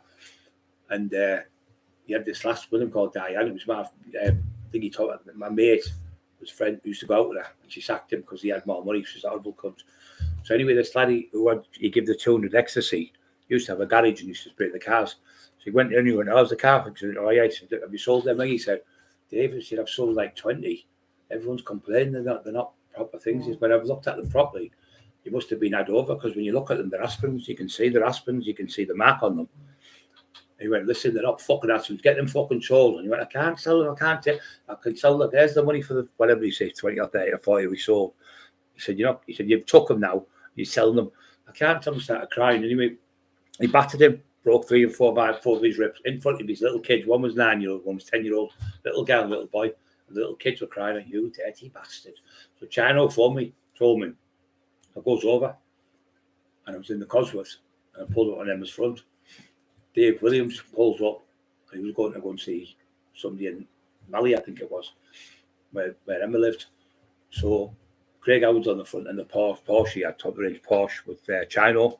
He said, "If you fight him, I'll give you $2,000. I said, "Don't need $2,000, fuck this." I went, "Get out of the car, you mean you're 1-to-1. He's going, fuck off. And I said, you fucking bully, fucking him with them fucking you know, like bullying people to take gear." He said, "Get out the fucking car." And he got out the car in the end. So he run at me and tried to grab my legs, but my legs were fucking massive. And he tried to pick me up. Anyway, I just split my legs and ran it and ran him into a car on the seafront. Then I picked him up, like grabbed him between the legs like that on the belt, picked him up by like that scruff like that, and threw him over the car, right over the car, and he hit the floor. And he's on the floor. He said, "I've had enough." And he got caught and bang, right hands, 2 in the face, bust all his eye, and his nose bust. And I'm on top of him now, 23 stone, 10 pound. I put my thumbs in his eyes, and his eyes fucking pop. All the blood's running down his face, screaming. She screamed, his missus. And then the lads are shouting, "Brian, get in the car. You already got 2 fucking charges. You're going to get locked up." So I've lost it then. My eyes have gone black, like Emma said, and I've just lost the plot. But anyway, I bashed this cunt. He'd never lost a fight, like I say, for 10 or 12 years. But his dad was a multi-millionaire, and he had places all over. But he was in America. So anyway, I jumped in the fucking car and went. I'll see you in a bit. Jumped in the car and went. Anyway, I got a phone call that he's in hospital, and he's fucking, his eyes, he might lose his sight. Not a fucking another one. So 10 days he was bad. His eyes were all bandaged up and everything. He nearly lost his eyesight. And after that, he went to Australia, never come back, popped off, didn't he? Yeah. Never come back to Teesside. That was the first time he got beat. He never ever come back. So his dad met me in the gym, and he gave me £2,000 to leave it alone till he goes. He moved out the area, and then he went to Australia, never come back to England. But he said to little Frankie, I think he went, he bumped into Frankie in Hinton's, it was called in them days. He said, I've just had a fight with your fucking mate. He literally picked me up and threw me over a fucking car with 18 stone. He said, I've never felt strength like that in my life. He said, really frightening, really scary. He said, and also, he said, he fucking punches, and he took my head off. He said, well, I can't match him. He said, really frightened me. He said, I'm really, really, really worried now. So he come to see me, Frank. He said, there's no more trouble. That's it done. Beat him. I'm the best fighter now. So I was the best in the area then. I beat the best in Gisborne, the best in this area, best in that area, best in fucking all over Billingham, the best in fucking Sedgefield, the best in all different areas. I went around, beat everyone. All right, it's lovely to see you. Yes. So he was there. He was a top fighter, Dave. And he owned the Olympia gym. His dad had the Olympia gym, and we used to train there. So he used to work with a lad called Tony Bucko, a lovely lad, Tony. And Dave used to say it was £300 wages or £200. It was about £150 wage at the end of the week for working all week in the gym and training people. He was a professional training instructor. And Mark Evans, he was another one. So them two were good lads, you know, and they worked. And he'd say, right, if you can beat me in a fight, you two, I'll fight the both of you. If you win, I'll double your wage, but you don't, I'll keep your wages. They used to do that to them. They keep the money off them and stuff. Fucking horrible bully. Then you'd go down Warrenby, is it? Where they had the scrapyard. Go to Warrenby. You go down there and you'd have like scrapyard bits, and you go, how much for the start of the morning? You go, 15 quid, but for you it's 20 quid. But horrible cunt, horrible bullying cunt. Or if you fight me for it, you can have an out. Things like that. But he was always scared. Steve and Andy Jones, petrified of them too, because they could fucking box. But they were the totally different Steve and Andy. No, how you doing? Steve and Kenny Jones. Kenny, that was it, yeah. Steve, I got mixed up. Steve and Kenny Jones, loveliest lad you could ever meet. Loads of love, dead love, and you'd be out on the air and all that, and be dancing with them. Absolutely great lads. But you could tell they were really good, really amateur boxers, but top of the range amateur boxers. Really, really. I think he was in the army for a while, but he. Very good friends of Lee Little down there. He goes to see them all the time. I'd love to go and see him. I'd love to go to Redcar and see him again. I used to come in the club and I'd say, I'd give him a couple of each, because they were 20 quid each in them days. Yeah. And I used to have everything boxed off because I was sick of doing the doors. There was trouble. Police would come in. You were fighting 5 or 6 lads, knocking them out, and you think, gee, what if he died? Where the other way, you were giving somebody like 10 or something, costing you 20 quid, and you're making £200 back off them. Fucking ridiculous. Don't do now. David should be fighting.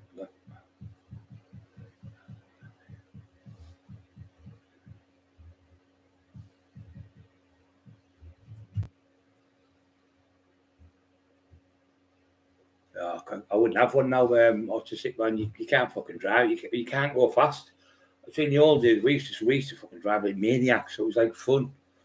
But there's what it is now. There's just too many cars on the road, and every car, even normal cars, people are starting to get insurance where they can't put a camera on the car, and you go in there and you jump up and you start having a fight with someone, and the reason why you're going to get caught is because you've got a camera in your own car. You can't get away with it no more. Technology is just that technology is just technology. Now you just can't get away with things. Years ago, you could say, well, it wasn't me. You can do that now. You can turn around and say, well, I'm not pressing charges. Like that lad who got shot. And I got the blame for the shooting, the armed robbery in Thornby. Put it in Redcar Road, Thornby shooting. You'll see there's 30 odd police there, armed response, come to arrest me. And then I wasn't there. And then they come a year later on. And the lad who got shot, he said, oh, it wasn't Brian, which it wasn't me. And he wouldn't brass up what it was, and because he wouldn't tell them what it was, he got 2 years for conspiracy, for perverting the cause of justice, for not telling the police who shot him. He knew who done it, but he wouldn't brass them up. Well, who's just asked this question? I don't know why. Well, Lee Watley, who's still in the chat, he's wrote a lot of books on Lenny McLean stuff, but he said, ask Brian, was Lenny McLean or Aisha ever known for being a bully? I couldn't answer that question because I didn't really know them. They were a lot older than me. a lot different era. People ask me to have fights with Lenny McLean and things like that. I said, I can't fight him. He's fucking 17, 18 years older than me. And then there was the true stories that Lee Duffy's supposed to fight, but people just make shit up and make things up. But we wouldn't have done that. Lee wouldn't have done it either because they'd been too old to fight. You wouldn't fight for you that old. The people who are the legends, I leave them there. I don't have no opinions on no one like that. When they did what they did in the ring, and what they've done, like Roy Shaw, legends, and fucking Lenny McLean and Lee Duffy and all them type of people, they're all legendary people. Unless you knew like we didn't, we can talk about them because we lived here. We got other assholes going, who could fight him, who could fight him. You don't do that. You fucking don't do it. It's like anything in fighting. You'll always get somebody else, like somebody might like me better than say somebody else, and somebody might like somebody else in Newcastle better than somebody in Sunderland makes them there. So everyone's got their own things, haven't they? Remember, you can never. Yeah. Everyone's never going to say, "Oh, I like him because he's this," and somebody else will like somebody else because that. It's like footballers. George Best was the best. Ronaldo's the best. Messi's the best. Messi's the best, no doubt about it. He's the best player ever lived. There'll never be another player like him. He's fucking phenomenal. Even in that World Cup, wasn't he, Emma? Yeah. Look at all his age and everything and his speed. Look, going past 3 fucking players and destroying them and scoring goals where you could even place it with your hands in the net and he's scoring. He's definitely the best ever. Ronaldo was good, but he wasn't as good as him. It's always the smaller ones seem to have that low gravity of balance, containing a sixpence. He could just dip his shoulder and go another way. He's phenomenal. But the players now, when I was a kid, was Leeds United, Billy Brenda and all them, they'd kick your fucking legs off. They'd boot you all over. Nowadays, he's calling me names, ref. He's calling your names. You're on a fucking £1 million a week. He call you fucking Tracy, call you fucking Susan, just call you what you fucking want for that. Calling me names. You're on £1 million a week. You just kicked me in the leg. Lee Duffy's version was of he fucking hated football. He said 22 puffs running around the field. Can't wait to score a goal so they can kiss each other. That was his version of football. We fucking hated football.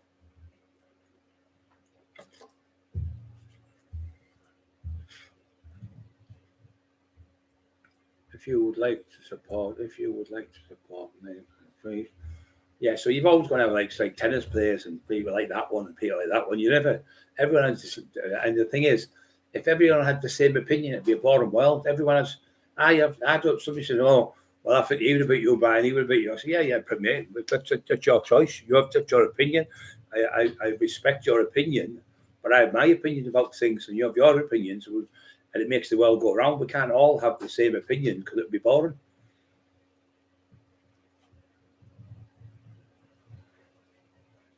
See, I don't know all these, these new fighters, all this stuff. But this is what Bram said to Emma and everyone, and Kev Kilty said, if Bram was around 8,000 years ago, he'd be the best fighter. If he was around 2,000 years, he'd be the best fighter.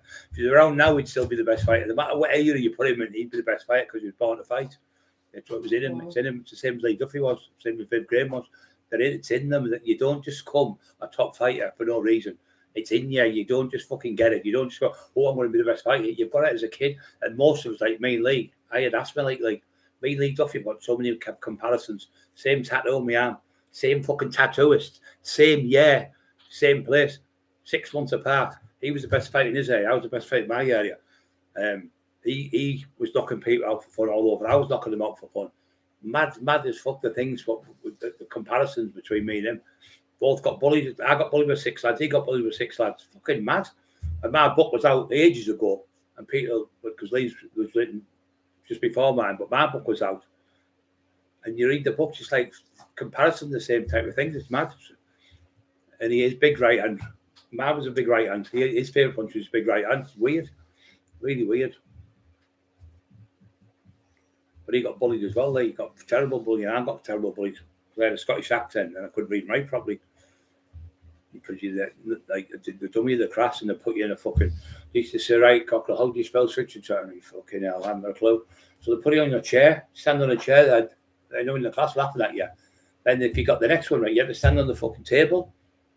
I was on the table a lot, believe me. I couldn't even spell JCB or the AA.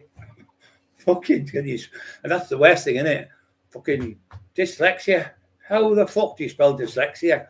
If they give you that word, why can't I just call it DS or something? He's got DS. Probably still get that wrong.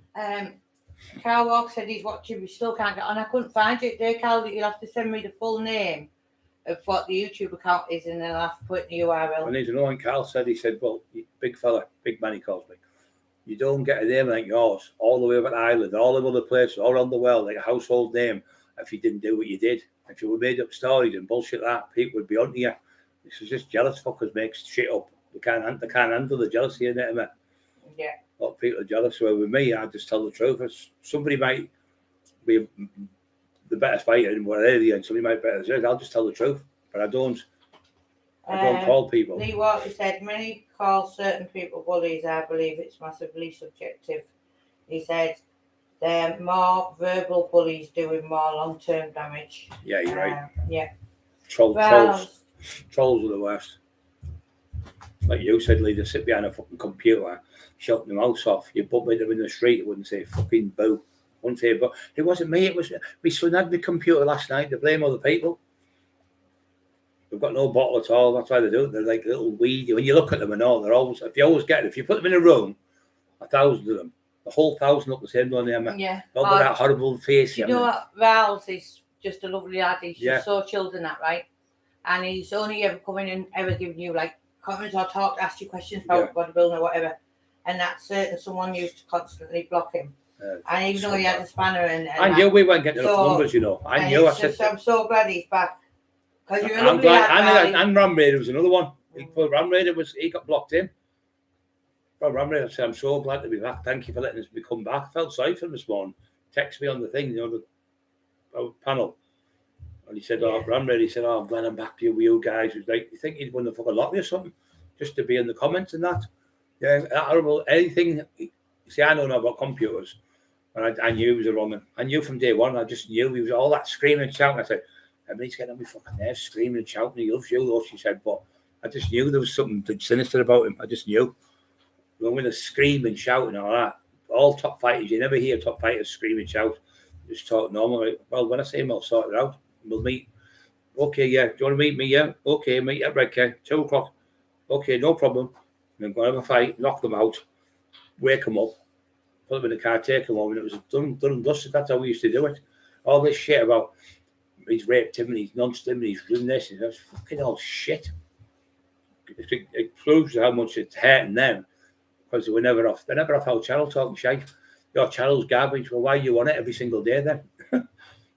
Commenting. You should be good starting to think. Yeah. Tell me more. Tell me more. I remember Tommy Gunn. Remember him? He was fucking brilliant. I loved him, you know. He was a fucking brilliant fighter. He was brilliant. He was only 14, 15 years old, that kid. He was fighting fucking 18, 19-year-old lads, pretending he was fucking Tommy, what was he called? Tommy. Come on, guys, what's he called? Tommy going off the film. Ended up being down on the crack, didn't he? Killed him.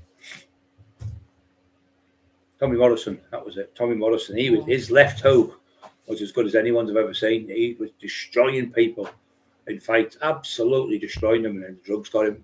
Felt dead sorry for him, you know. Tears run down my face when I seen him. I thought, I've been in that state myself and on the drugs. I could feel the pain and I could see it in his face. I thought, when you've been the best and your body's got and you're knackered, you could see the pain in him. I could see it because I had it myself. Horrible to see people like that being that good. There's a little message to NFG. Be expecting a message off me very, very soon. NFG channel. Or if anyone can get a message to him, tell him it'll be better he contacts me. Spelled this. D-I-S. And he said, I can read anything. It's spelling. There's Barry. There's my little pal, Barry. There's Barry, another hero stood up to that scumbag. So he what did you do to Barry? Blocked him and fucking muted him the same as he did with everyone else. He said to me, Barry, he's just a pure bully, like a little kid in the playground with his throwing his toys out the pram when he can't get his own way. Pure narcissist. Lee, what he wants me to read out his last book free. Message, let me have a look. Big what is the author and all the books on the top fighters, and he knows all them. I would never discredit my past protagonists. I find it unethical for a writer to do such a thing. See how professional he is. Yeah. Oh, Dan, do you know what? You're such a nice lad. Yeah, they wouldn't meet you face to face. Was that of Carol? They wouldn't meet you face to face. They're full of shit, aren't they? Yeah. Wouldn't meet you, Carol, face to face. You know yourself. I've seen it with Lee. I've seen it with me. They've been calling me names, and I've got a few of them. Got one. Little cheeky couple of blonde there. Cockrell, by the way. You can't get him shot and all this. And I'm looking for him. The lads in Red Crawl, a bit little Frankies. Been looking for him everywhere. Fucking when he had the shit car, Carol, come round the corner. Parked the car. I think we never had phones. It'd be him then. You know, like fucking. It was like 89, I think it was, like 89, 90. The phones had only just come out. You've been calling me all the time, this fucking gobshite to people, to Dorman and stuff. Won't get me out too fast, I've outrun him and all that. Comes round the corner on them old-fashioned red phones. Hello, Paul. He went, He had them puffer jackets on, big blue puffer jackets. I put behind in his pocket. He had a phone, them big massive phones. Just come out the brick one, and 650 quid in his pocket. I went, thanks very much. I went to Frankie's, give him 50 quid because I used to love Frankie. £600 then was a lot of fucking money. It's a lot of money now, than then. But and then I've got a few others when they've been calling me. I went to the toilet for a pee. Been looking for somebody all over for days. I mean, little Tony Tapper it was. Tony, he's in the fucking toilet. Tony, I'll get in. You keep the door shut there. I knocked on the door like that. And he went, all right, it won't be a minute, mate. Just stood there waiting for him. It wasn't me, it was my brother. My brother did it as a joke. All the fucking shit and just grabbed, fucking strangled the cunt. Just the lying bastards. You always blame other people. Well, how's your brother got your phone? Fucking idiot. There was a lot more better fighters then. I'm not being disrespectful to fighters now, because there's a lot more people on drugs earlier now than those. We never got anywhere near drugs when we were like 10, 12 years old, like things like that, where kids are. I went on, thought it'd be about 4 or 5 years ago. And I said to the kids, all right, because my mates owned the taxis there, and his son was there, and a couple of other kids I knew, who were the mum and dads. And about 40 kids there, and about 25 of them had knives out of 40 kids. Nearly most, like 1 and 2 had knives. That's how bad it is with the knives down there. It's one of the worst places in Britain for stabbings.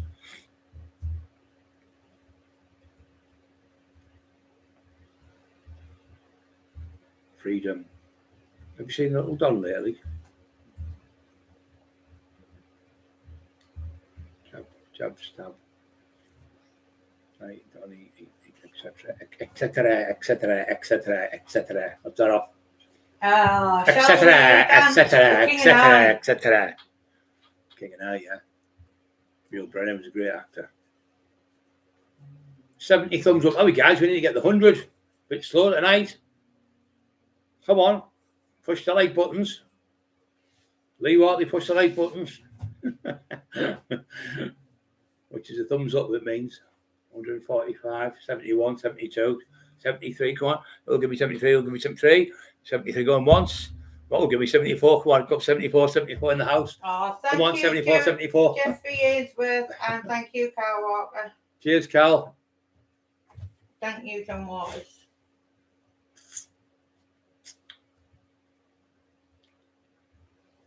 The Rock.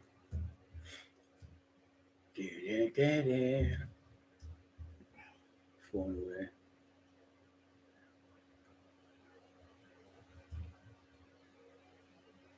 Right, thanks, right.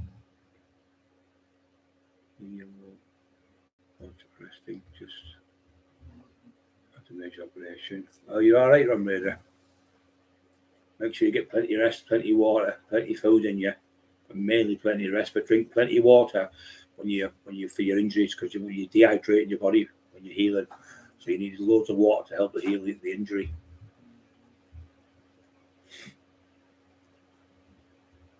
So it's 120, 150, 144 on, 74 thumbs up. Don't forget to push the like buttons on the channel, please, guys. It does the trolls heads in. We've never failed over 100 on the live in the last month or so. Start. It was watch the child TV. Oh yeah, I see what you're doing. Yeah, it's been the worst. I would say it's the worst summer I've ever known for rain. I reckon it's rained all the way through. And the worst summer for red hot was 1976. It never rained for 90 days, and there was fires all over the place because of it. And it was absolutely boiling. Shortage of water. You couldn't get a bath in it. You could only have 2 inches of water. You used to come around with big plastic 5-gallon drums, and you used to have one like the drains where the sewage comes up. To turn them and clean them all out, brand new ones. And you come around and give you so much gallons of water every day. And you used to come out and you used to have a table on the back. You put the table and carry the 5-litre gallons of water to take home for your tea. For that year, 76 was the worst for fires because people would have little candles on because there was only a 2-day week. There was only enough electricity for like 2 days a week. So all of a sudden, people would just go to work 2 days a week. So you're only getting 2 days a week wages. So you imagine how poor, that's why people were starving. There was no, people were really, really starving, kids and everything, because the mum and dad could only work 2 days a week because there was not enough electricity in the country. So you'd be watching the telly and just go boof, to go off, it might go for 2 days, 3 days, 4 hours, whatever. You sat there and the telly would be turned off, so you'd have to make games up. So they used to have the little candles, but every one of them days had them net curtains, if you remember them. Yeah. So them net curtains go up like boof, 2 seconds, you put them under a flame. You just go straight up to loads of houses that were on fire because of it.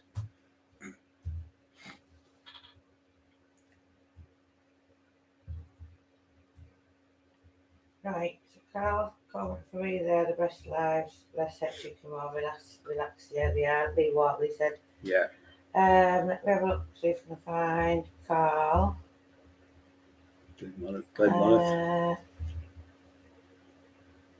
I think it was after Dill.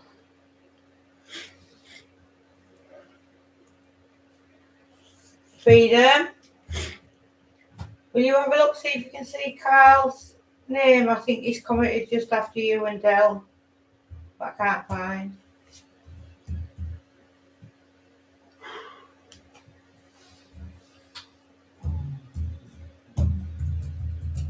I've seen a different YouTube video before, and he reckons that dealers use spotlighting on target shit outside front door in case of stuff to down.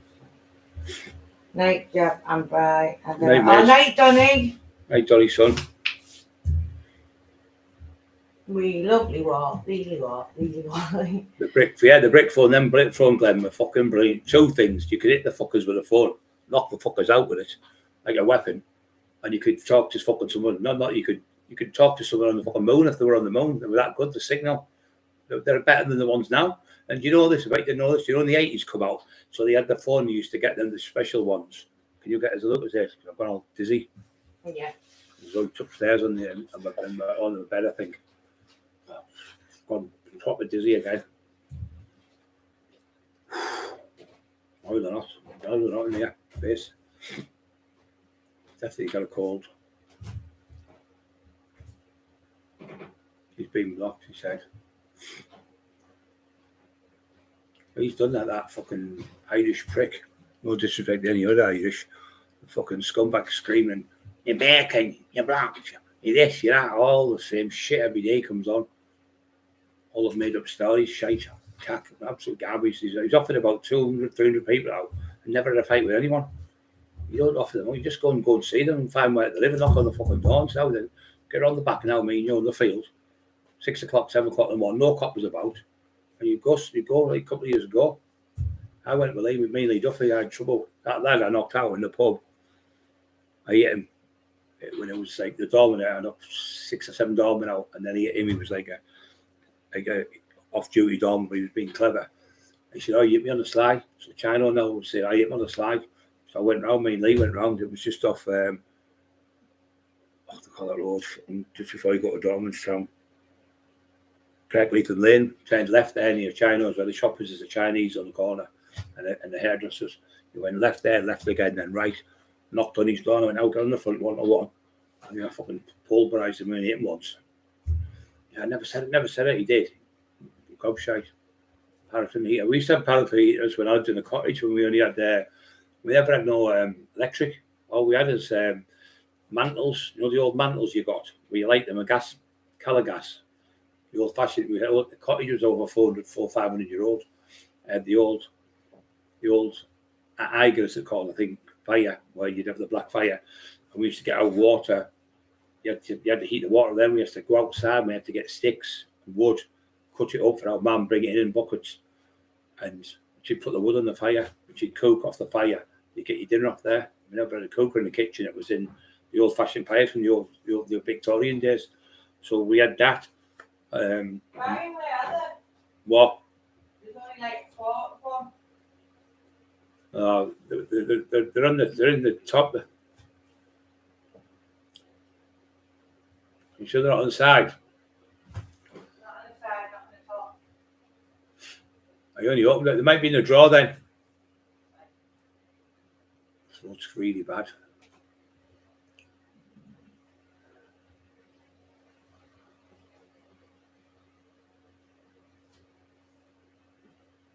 Yeah, it's supposed to be going to be heat wave this month. That's what I said that piece of topic talk.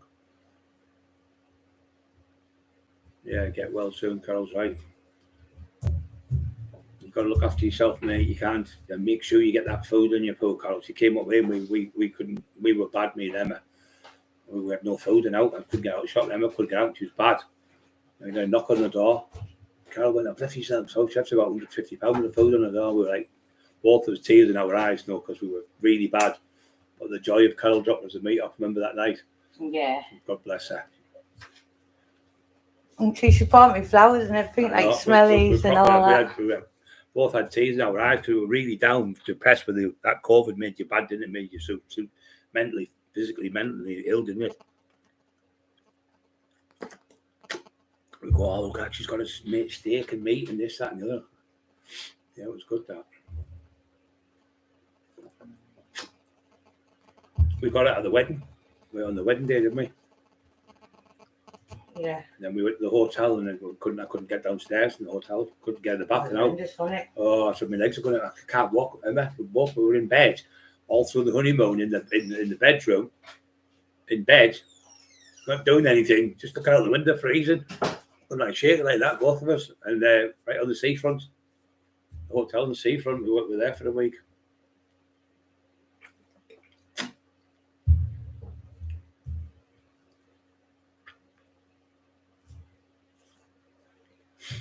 Any questions off anyone? Not anything? New snake, Richard Crennan, Peekaboo, Bacon. Yeah, Peekaboo's good. Peekaboo. So start a box when you like that, just looking over the top. I always also talk my hands side on. If you square on like that, look big, like a bear. You get caught in the chin, you're going to go down because you square on. So if you're on your left foot, you've put your right foot behind you. So you're there, and you just move to the side like that, or you can just rock to that side. You know what I mean? So your balance is there, but if you square on, you can only go from side to side. So if somebody pushes you that way, you're going to fall over because that foot's not there to stop you falling over, your back foot.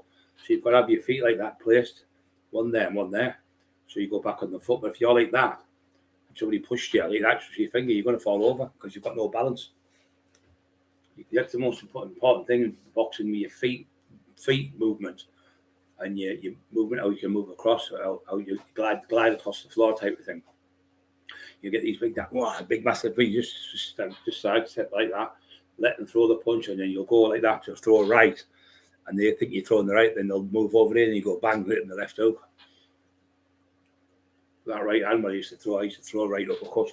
I was in a pub one night. It was me, Richie Horsey, Peter Roy. He could fight for fun. He was fucking brilliant. He could do 20 minutes on the fucking bag. Him and Lee Duffy, really, really good friends. To go out drink a lot, him and Peter and that. Used to train at Best, used to train at Marty, Joseph Taylor's gym and that. Really top lads. So they were great lads at that. But I'm in this pub one night. It was me, Richie Horsey, a few lads from Hartlepool. Vulture, little Vulture, could fight for fun from Hartlepool. And there was this lad. He was 6'4", and he said, "Oh, I'm ex-army boxer." He said, "I've just come out of the army. I do 10-mile runs and that." He said, "For me, I'd be a tester for people like you." "Do you mean a tester?" So I box in the army. I said, "Listen, mate, I fight in the street. I don't box in rings, there's no spongy gloves, there's no minute around, there's no fucking referee jumping in, there's no corner man stopping it, there's no minute rest and all that. I said, I fight the streets, it's totally different. I said, how we calm myself down. I was already up on 2 charges. So I was with little Mally and Goosey was there. The next minute, Peter was there, he was at the back. His missus, she just passed away, God bless her. So anyway, next minute, he went, oh, well, with you being so big, you'd be that stiff and you'll miss me and you get out of breath that easy. Anyway, so I got him a drink. Sometimes you can, like some people, take your kindness as a weakness. So I got him a drink. And I got him another drink, and I said, he was on the exercise, he was sweating, everyone was dancing about.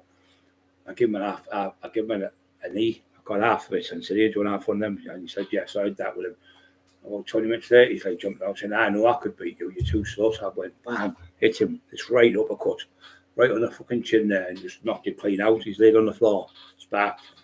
Mickey Stott and them's come over, and Peter O jumped over, like this, set like this table here, like a set of tables. He's jumped over the tables to get to it, help me in case there was more trouble. Bless him. And he went, fucking hell, Brian, you really took his fucking head off. He said, I seen you throw the punch. He said, fucking hell. And he would have had to pick him up. So the fellow picked him up by the arms and legs and took him outside and woke him up.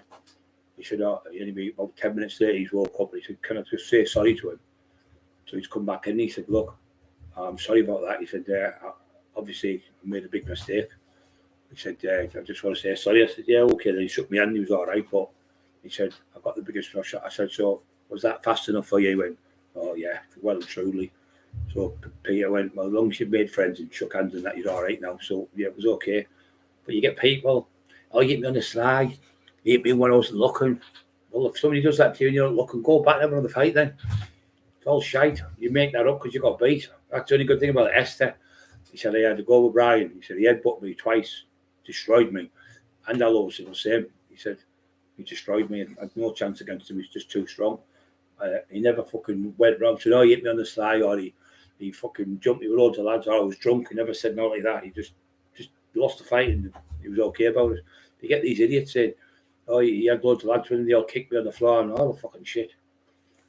You get beat. You dust yourself down, train, get back on the bike, train, get on the bike, get running, get training again and fight. Have another one.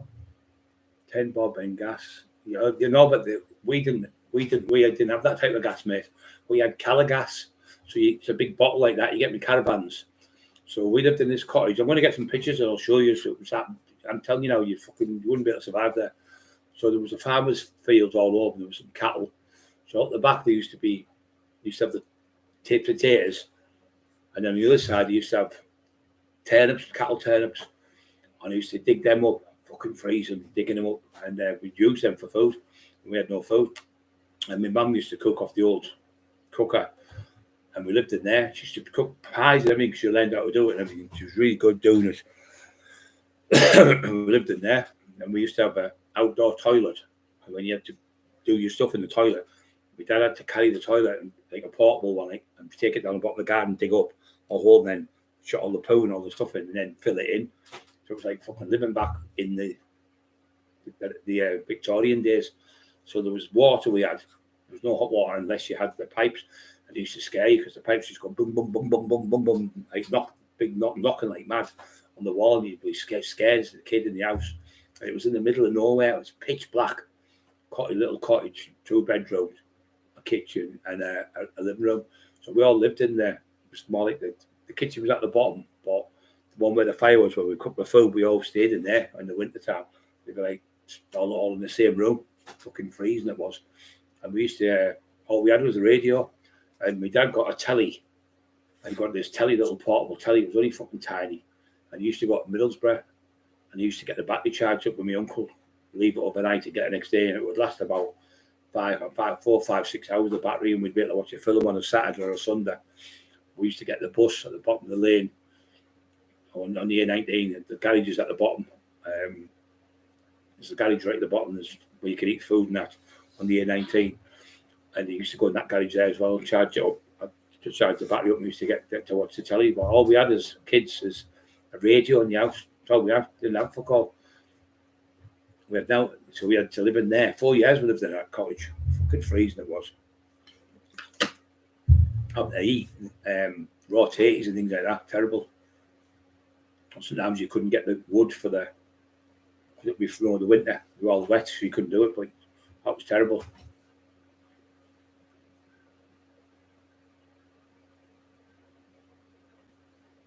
And shake hands, the best race, Scotland with the mates, yeah. Scotland, yeah, even with mates. Yeah. I was lucky I won my fights. I was lucky.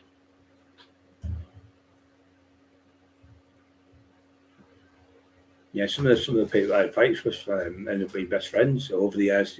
I had a fight. I was waiting on the door, and it was the racist day, and I was waiting in Sharkies. All the fucking Geordies come. So I'm on the door, and I've dropped two of them on the door, cheeky cunts. You know what Geordies are like? Mouthy fuckers. Anyway, they've had a go, and I've bashed two of them. And then one's tried to blast me and missed me and got my mate Paul. Took a big chunk out of his head and scarred all his face down here with a glass. Right mess he was in. And that lad, I had a fight with him outside the gym in the chapel gym. I beat him up outside the gym. And I fell for years. I fell awful over it.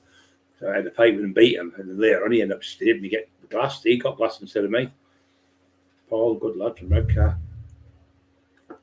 And the worst ones are like when you go to somewhere and he's been saying this, and you've been saying you get there and you've kicked the door and you've got in, it's fucking total different story. You get there, you go fucking mad, go mad. Not with the people in the house. Apologise and fix the door and give them money and stuff like that. Because you get people pretending he said this and said that and done this and done that, and it's all fucking made up. We used to get loads of misleading information. Terrible. But you've got to say sorry and you've got to apologise and pay what you owe for.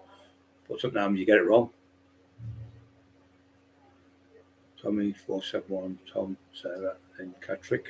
Well, guys, hope you're okay. James Jameson, sent Dell outside for shake hands. Yeah, well, in the boozers, we used to do it on the beach. So the beach was there, fucking freezing. You try to fight, you fucking shaking like a fucking leaf, your teeth chattering together. You'd go in the nightclub and go in there and you come out and your top would be soaking wet with fucking. That's why I was wearing. I've still got a cotton t-shirt underneath now. I'm still wearing it. Because if you sweat, it goes into the cotton. It's not so bad. But if you sweat, but it's in nylon, you're fucking freezing because it doesn't absorb it. So I always wear a cotton t-shirt. So I mean, I used to always say we always wear a best sort of cotton t-shirt, especially when you're coming out of that nightclub, because freezing you'll go in and think you're clever with the shirt on. And they'll get fucking pneumonia, freezing on the seafront. That north, the wind off that beach and Redcar is fucking perishing. So you're coming out and you're trying to have a fight with people, and then that was the same. We used to go to Fillmore's. Fillmore's was the first rave club in the northeast, but it wasn't a 24 one. We used to wait at the door there, and used to get buses on. Buses used to come at 2 o'clock in the morning to take you back. So you'd go in, pay to get in the nightclub, and you'd pay maybe £2 or something, £3 to get the bus. So it'd be a 52-seater bus going to Gisborough, 52-seater bus going to, say, Whitby, 52-seater bus going to, say, Redcar, 52-seater bus going to Middlesbrough. So they'd have like 5 or 6 buses, maybe 7 or 8 buses, I don't know, to fill their place because it could hold a couple of thousand people. And you'd pay the ticket to get home and to get dropped off as close as where you were. You like to say, you might have to walk a quarter of a mile or something like that, but you get dropped off. But then, so I'm on then in the clubs fighting the lads in the sticks, they call us. And they're like a lot of woolly backs in out there. So I'm fighting all these farmer lads and that, fucking big lads, fucking big strong lads, because they're fucking working in farms and that. But they couldn't fight because it's a different thing. Being driving a tractor and doing all that, it's great. But when you've learned the box, you know how to place your feet, you know how to move, and you know how to punch, and you've got the fitness, and you know how to time and make them miss time. I've had loads where I've just like been moving like that and just stand there and let them throw the punch. I'll put my hands on my legs and go forward and throw your punch, and I'll just keep dancing around and making them look fucking stupid. And they're going, wow, like these daft fucking windmills, and just moving like that. I'll let them throw the punches, just take the piss out of them, and then just push them over or something. You know, daft young lads. But on this time, there was about 6 of them in a flood fight with me. So I goes out, they're only on the fucking bus, where I had to get on the bus, take them home. Then it started on the bus for me. I had to open the emergency thing. I kicked one out the back, and the other ones went. I said, "Do you want to go?" I went, "No, we're all right. It's just him. He caused all this." I went, "Okay, lads." And he had to walk home then. Fuck him. I thought, fucking, I was going to get done in on the bus. So there was like all the lads were from that area, and I'd been fighting with them on the bus. So you're on a 52-seater fucking bus. You're on your own. There's no door to back you up. You're on your own. I was only 20-year-old. I'd work anywhere. I didn't give a shit. It wasn't buzz. Well, how many people would come? Used to watch it. Still going to talk about TV. Yeah, we never had a telly, mate. I didn't have a telly till we moved to Hartlepool when we first got electric. We had no electric. See, all we had is colour gas. There was no electricity. It was just colour gas. It was just. I'm going to get some pictures of for you. Go down. It's in the middle of nowhere, a little cottage on the A19, just before you get the Hartlepool. The turn off that way. It's just up that way. We lived there for 4 years. I used to get the bus. We used to go down the lay-by, and you could see the bus from our window. And we'd go down. By the time we walked down, and you could see it from 2 miles away coming the bus through the woods. We'd go down the road and get the bus and get to school. I used to go to Wolvers in school when I was a kid. I remember getting in trouble one day. They used to get you. They used to hit you with this.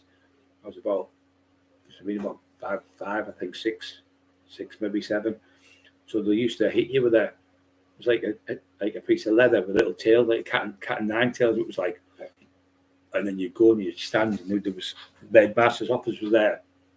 You come in, and on the side there was a yucca plants and that. So one day I stood behind the yucca plant. And anyway, they never see me, and they all went back to the classes, and I just sneaked back to the class. So I never got belted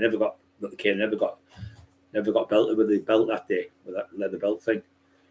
Any types of fighting in the school used to get whacked with it. Used to stick. You only used to get hit once with it. It was like a big long leather thing. All the bastards, punishment.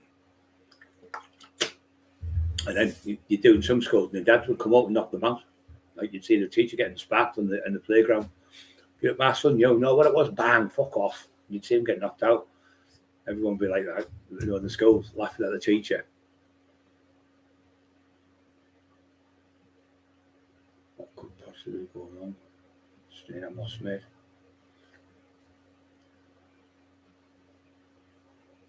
Yeah, you have to probably share a bit. People go in, see, in some swimming. So I'm going to do it. There's a man there, he's about 65, 70. He swims every day in the sea, in Seaton Crew. In Seaton Crew, there's a caravan park there. He's been doing it for about 20 years, every fucking day, freezing cold, snow and everything. He's in the fucking sea, swimming.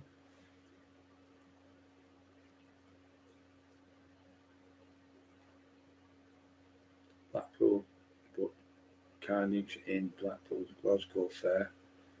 Every year in the 80s. I've been back about 4 times. Yeah, it was. I don't like the rides. Can't go on the rides. Make me throw up. Can't even go on the waltzes, mate. I throw my guts up. Terrible. 6 of the belt. Yeah, used to get the sun shoe, like a rubber one, like a gym shoe. You doing the black on the top. In Scotland, they call them gutties. Get them gutties on. It's like a black. They came in back in fashion. They were like cheap as chips, cheap as gutties. Used to get them in as many as you could fucking pound for as many as you can carry. But they came back in fashion for about 10 years ago. Pretty scary. I still get seasick. I'm here in being on his freedom. Oh yeah. Slook. You see, I like the sea. It's good, especially when you walk with bare feet in it. It's good for your feet, isn't it? Keeps you cleans your toes and everything. All the purifies everything. The salt.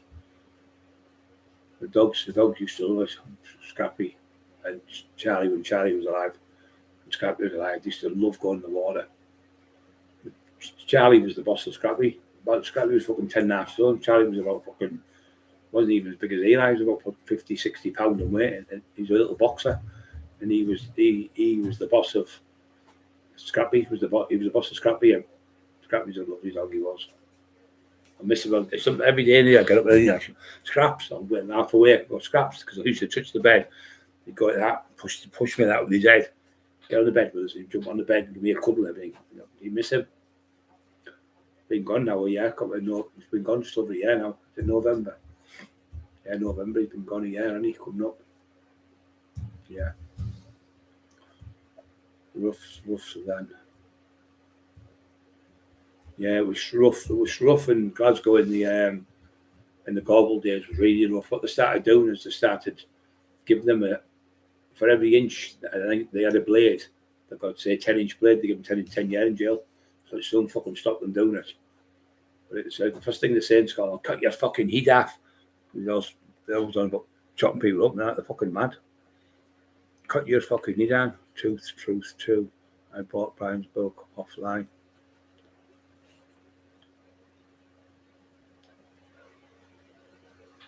Truth 2. There's that many books I've done, fucking loads now. Scottish Hard Bastard, Salty Fitness. Did that one with the fucking idiot. It was shite. I was doing the one that the taxman at Teesside. No, Once Upon a Time at Teesside got me and Lee Duffy because the arsehole was writing it wrong. I pulled the plug on it and no, and then he was doing a documentary with him. He went, "Oh, I'll give you 40%." I said, "No, I do with that. I'm not fucking calling Lee that and saying that about him. He's fucking his mate, a fucking friend. We wouldn't do it to me." So I pulled out of it, and that's why we ended up falling out. And he was going, "Oh, well, I'm going to sue you, and I'm going to do what you fucking want. You're not doing the book." And I pulled out of the book, and I've stopped the book, and Terry got the book, and I've got the other book back, got the audio book back. Everyone's got the books back now. Terry got 1,000 books back off him. Marty's people are getting their book back because they're going to redo that themselves. So he hasn't got a carrot. He hasn't got a carrot now. He's living in the middle of fucking nowhere. Not a bean scratches eyes begging on the internet. Well, at the moment, I've got another book coming out called The Ripper. Somebody said, I don't read his shit, mate, but somebody said, he's begging. He said, well, while you're away, why don't you buy the Paul Sykes? Well, who would want to buy a book on a paedophile called Paul Sykes? A known rapist, raping young boys in jail. Who would want to buy a book on that person? Then just to benefit you, tinfoil. You've well and truly fucked now. You'll never write another book. The book I'm writing with Lee Wortley's with a top publishing firm. It's the best thing could have happened to us, really, because I've got a better publishing firm. These are the elite, the top of the tree publishing firm. And he's just a piece of dog shit. And nobody will ever do another book with him with half a brain because they'll know he just rips you off. Full of drugs used to Park Car, Bridge, Sunderland. Yeah, Sunderland. I used to go to Sunderland. I used to work the doors with any built there. I used to do the doors up there. We went one night and there was 6 doormen on this door. They all had white jackets on. I got in, the doorman was being cheeky to me. I was going to fucking punch him anyway. I went in. And then they came around, about 6 or 7 of them.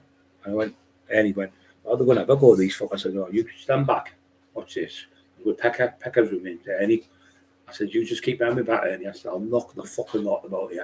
You just want to go? And they went, no, we don't know trouble off you, Brian. And he sat in there. Well, anyway, they come off, shook my hand in the end, they were all right. But they were trying to be clever in the club. I can't remember what it was called now. Anyway, I went in because I was at Annabelle's. She had trouble, the lady who had it, and I went in there and stopped the trouble in there for her. And then I had to go and look after Gina G. Gina G was on, and the people from Sunderland know you went to this club that had a big car park out the back, and you went up these stairs right to the very top, fucking massive stairs. And you went in, and it was like flat downstairs like that, and you could go up these stairs to the very top. But you went in this other club, like I said, and Gina G was on singing just a little bit. So I was stood this side for her, and he was stood that side. She sang 2 songs. She got £3,000. And I looked after them as well. QFX 3 times. They were a good band, really good. I'd appeared them. I took the nightclub off the doorman, and the owners taxed the nightclub off the fuckers, allegedly. Well, I said, do you want the good news, the bad news? And she said, what's the bad news? I said, the bad news is, this is my nightclub. He said, what's the good news? I said, you've got 10 minutes to leave. And they all fucked off, and they went, really, how we did it is, the owners put this big fat lad from Sunderland as the owner in it, because we were dodgy clubs, and he had his name down as the owner, so we got the club, and we took, I think, 17, 18 grand, and QFX said, right, big bag from Scotland, Glasgow we're from. And I said, yeah. He said, we need the money up front if it's okay. I said, yeah, give us 10 minutes. So I went on the corner where I had a flat, just a dragon car down the road from where this club was, called the Coliseum. Come back and I give them £2,000. I said, there's £100 for the best on. Oh, thanks, big man. And they were lovely with us, good people. Plimsolls, that's them, yeah. You're right, mate. Plimsolls fucking hurt your ass when they fucking hit you. Fucking really hurt, black and creamy, that's them, yeah. Fucking sting like mad. Mr. Sadler, statistic bastard he was. He was an ex-Borstal teacher. So, yeah. And the fucking like fuck, so you'd say, you bend over and you get 6 to fucking cross your ass with a fucking rubber training shoe. Fucking kill you. Used to kill. Coal fires are great. Yeah, the smell of the coal. Yeah, in the blocks. And you remember them things, Carol? Them like the wax and paraffin. You'd start the fire off with them, especially in like in the cottage where it was all damp and that. You put them in paraffin lighters, I think they're called, and you put them in. You light it. And we used to also have a paraffin heater, but the paraffin heater used to make my chest bad. So what you used to have to do is get a plate, a bowl, put a couple of bowls of water so that would take the smell of it out of the air type of thing. I was always bad when I was in that cottage. I was always in that hospital because of the damp and stuff.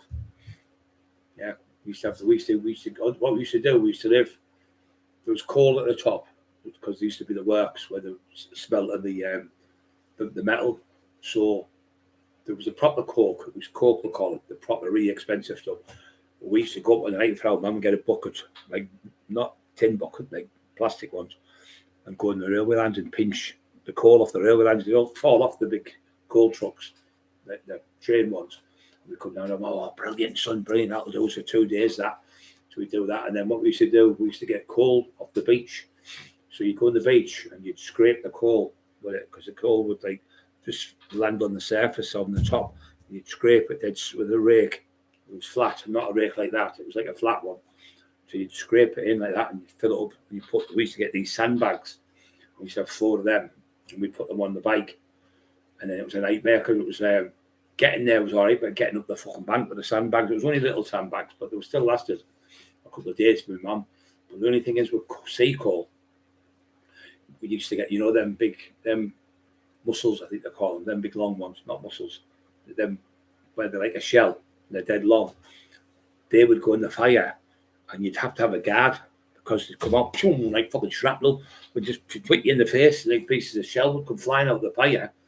So you had to put a guard up, and the guard would stop the shrapnel, we call it shrapnel, coming out hitting you. And what they used to do was used to get paper, the old newspaper, and wrap the coal in the paper, and put it on there and set it alight. But it was a nightmare because you had to get up in the morning, and there used to be metal bins them days, not these plastic ones.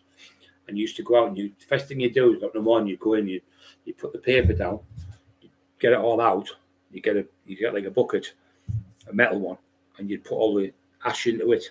You'd go in the ash, and you wouldn't throw it in the bin. You'd throw it in the garden because it was good for the. My dad used to have potatoes and that in the garden. This was in the other house. This was in when we come to Hartlepool, and we'd use the ash for the. You'd have rhubarb and strawberries, all sorts we had in the garden, and we used to clean the fire out and get the brush and everything, clean it all, set the fire. You'd put you'd split the thing up like that, little bits of wood first. You can't just put big bits in, it won't set alight. You put the paper in stuff, scrunch the paper up. You didn't just put it in like that. So you'd scrunch the paper up. You would do that fire light, you'd have to wait a bit longer. So you'd put it in and be waiting for a set of light, and it'd be light, and go, that noises would go like the sparkling of the wood and cracking at Christmas time. You'd have the Christmas tree lights on the fire on, and everyone was dead good because the Christmas was a better Christmas when it was just you have all the house lights off and just the fire on. And you'd have the telly on because we had the telly then because we moved to the Central Park in Hartlepool called Central, called Central was the pub. I can't remember the name of the street now. Romaine Park it was called where we lived. It was the first house we had with electric in. We lived in that other house for years.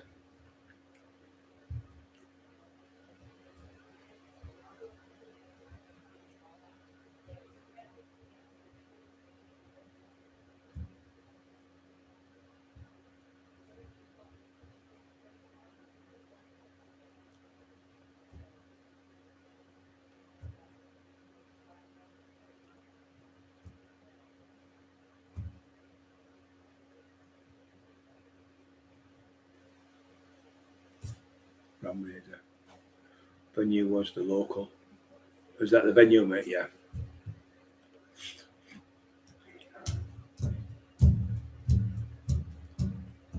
Yeah, you just get people talk shite, don't you?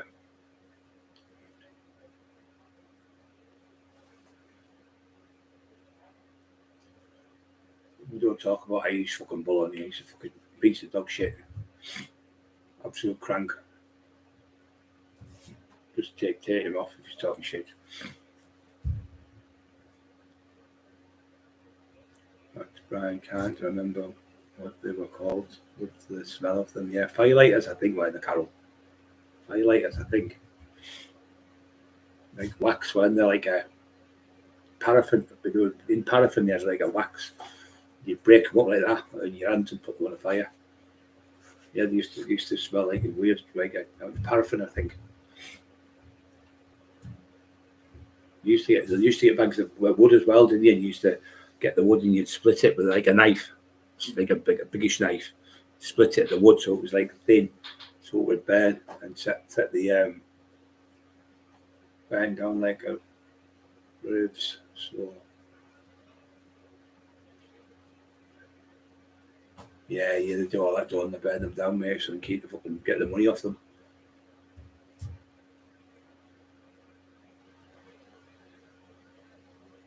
Yeah. Suck your slippers off.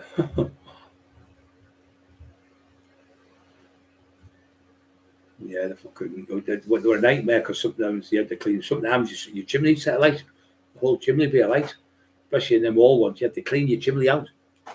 Fucking dust everywhere, fucking nightmare. You had to clean the chimneys out because the coal would be on there, would set alight. We used to get, like I say, the sea coal. It was great, but it'd come out and boom, just fucking trap it right in the face, burn like mad on your face, stick on you. Yeah, it was better, wasn't it? Everything was better. And when you got your presents when you were a kid, you appreciated them more, didn't you? You didn't ask for loads. You know your mum and dad couldn't afford like 10 things. You'd say, oh, kind of, you get like a second-hand bike and be over the moon. You wouldn't think like all the neighbours of kids have got better bikes because there was seven in our family, see. So you knew you for a fact, and you get sure trained, they weren't as good as other kids. But you just have to do without them. There was no such thing as fashion then because everyone was really in the same boat, most people. But all the kids, there was no fat kids. Now that the kids are all fat because they eat shit. My mum used to make like mince, potato, and 2 veg, and then she'd have chips, peas, butter, bread. Another night she'd have fish fingers, chips, whatever, you know. So you'd have the big dinner in you. So you get up in the morning, you get a porridge in the morning, 2 slices of toast. I used to drink water, and they'd have a cup of tea. Go to school, you get your little bit of milk, you'd have your dinner at school, you come home, you have your tea, your big tea was massive. You'd have that, and then on the night, you'd maybe have a couple of slices of toast or something before you went to bed. That was like what most people got. Jam and bread sandwiches, used to take them for the park. You go to the park with a jam and bread sandwich, and if you're lucky, if you got a bit of orange and you put it in, you'd have orange and water for your pop, and you go play football all day, or you go down the town, walking all over down the town with your friends. Kids now, man, and then, oh, man, I'm going to get one of them bikes. They're only £3,000. Well, Tommy's mum's got him one, but I'm not Tommy's mum, I'm your mum. One have Tommy for one, Tommy's mum for one. You couldn't beat your mum in them days. Your mum was just too good, wasn't they? Your mum. The nanas were the best, weren't they? Your nana was funny. You get it off your nana. You get it off your nana more than your mum.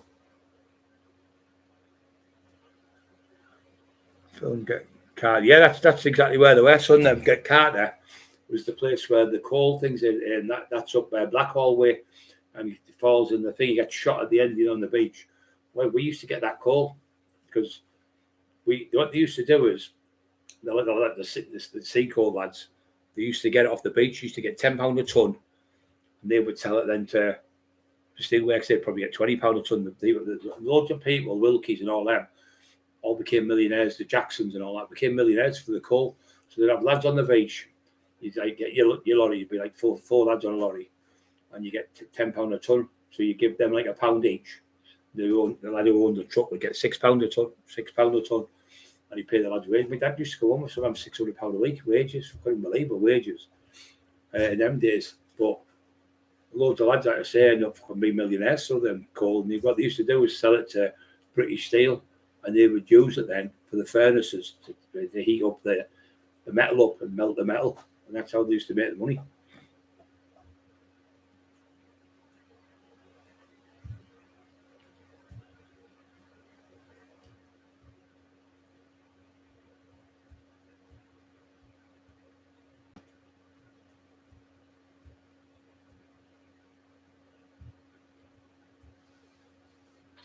Monkey, I remember the monkey. I mean, I thought what it was that there was in the Napoleonic Wars and that there was a ship. I think it got sank or whatever, or it just fucking sank itself, whatever, or maybe in the battle or something. So anyway, there was nothing survived, only a monkey, but it had like a little suit on. It was going tick tick tick tick all the fucking monkeys talk, and they thought it was a spy. So they fucking hanged the monkey on the beach. That's what they took the poor monkey. Angus the monkey, hanged him. Garlic's the best. If you get garlic in warm water, put some salt in, get the clove of garlic and bite it in your teeth and hold it. Keep doing that, sucking it. I'll guarantee you in about 5-10 minutes it goes away. But then it'll come back in about 20 minutes and do it again. But then in 2 days' time, all the poison will come out and it'll be gone.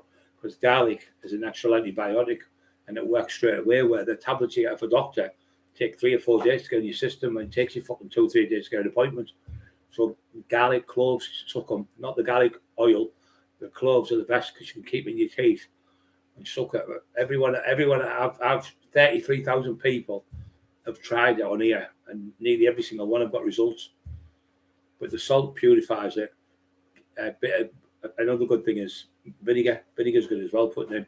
So it cleans it all that, and then the antibiotic takes down there. And you can take a couple of Nurofen, a couple of ibuprofen together, but not 4 Nurofen, only 2 ibuprofen and 2 paracetamol. You can't take 4 of any of them because you overdose on them. But make sure you've got food in your belly when you take the tablets as well, because ibuprofen is no good when you've got no food in your stomach. It can burn your liver and your kidneys, can ruin them. But that's all I've used. I've used that. That's better than actually the fucking dentist. I went to the dentist, it took 4 days to get in, and 5 days before I started to work, and I went back. 2 days later, it was back again. So I got that, I read up on it, put it in my mouth. In 2 days, it burst, and all the poison came out of my mouth, and gargled. I just got normal mouthwash. I kept cleaning up with that, and it was gone. It's the best thing on us to get rid of them. There's nothing better. And the other one is if you get gout. Gout is a form of arthritis, so you get a lot of people get it with alcohol or chicken or red meat, like a rich man's illness, they call it, whatever they call. So it makes you bad because your knees and everything go swelled up, and your ears and everything go bad. The best side of it is your big toe usually goes swelling up red. So it's if you eat too much red meat. So the best thing for it is you get black cherry juice, but it's got to be Vimto. It's not Ribena, that doesn't work. It's got to be Vimto. So the black cherries in the Vimto, you put that much in raw.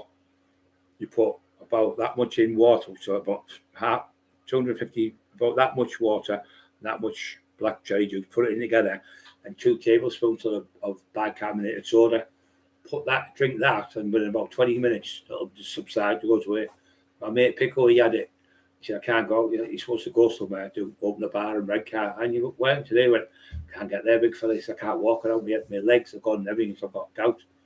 Well, that's easy to get rid of. He said, I'm making an appointment. I said, no, trust me. So I told him, come to the house. So give him the stuff. Phoned me back about an hour later. He said, look out the window. He said, look out the window. So I looked out the window. He was at the front. He said, walked down from the fucking house. He said, I can't believe it. No, I said, you've been trying for 10 years to get rid of it, and he's fucking got rid of it in an hour for you. He knows his stuff. Walking down the street like a fucking soldier, he was fucking over the room, laughing his head off because he was in agony. They're not worse when you're in pain and stuff. So if somebody gives you the remedy, it's great. So that's all you need. Black cherry juice, which is Vimto, it's a pound out of the pound shop, and then get your bicarbonated soda out of Tesco's for about £2-3 all in for everything. and it just takes it away. Within 20 minutes, it starts subsiding. There was another lad he worked on, cleaned the bin, the bins where you go around, you clean up, and not Tesco's, indoor markets, indoor shopping centres and that. And you see them with a bin and that, and the buffer and that. He was going, I said, are you all right? He said, I'm just agony. I said, you got gout, haven't you? He went, yeah. Anyway, I told him what to do, and about 5-6 hours later, he came on my live. He went, oh, Brian, I can't thank you enough. He said, honestly, God, he said, the pain just completely gone. He was getting it with chicken. Chicken was giving him it.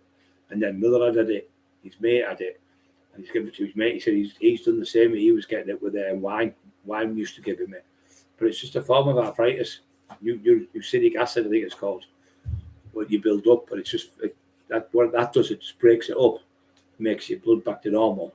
So you've got it's like little needles sticking in you, like thousands of little pins sticking in you. It's really, really, really painful.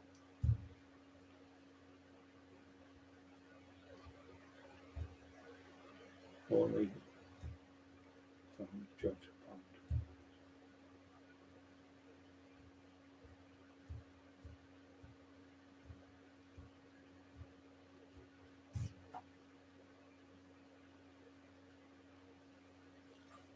Deeply, very true.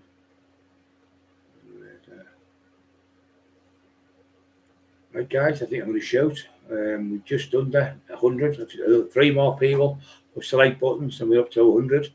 Lee Water, you still on, Lee? Great lad, Lee Water. He knows more about fighters than I do any day of the week. So he knows all about them. He knows every top fighter from all of the country. That's what he's done. And you're right, I say, proper author. Not one of these fucking idiots who talk shit and dictaphone somebody for half an hour and do a book. Make lies up. Gets the full facts. He's one of them. He's like OCD in a way where he has to have everything perfect. If it's not right, he'll just rip it up and throw it in the bin. Start again. He's known for it. He's got killed besides me. Wow.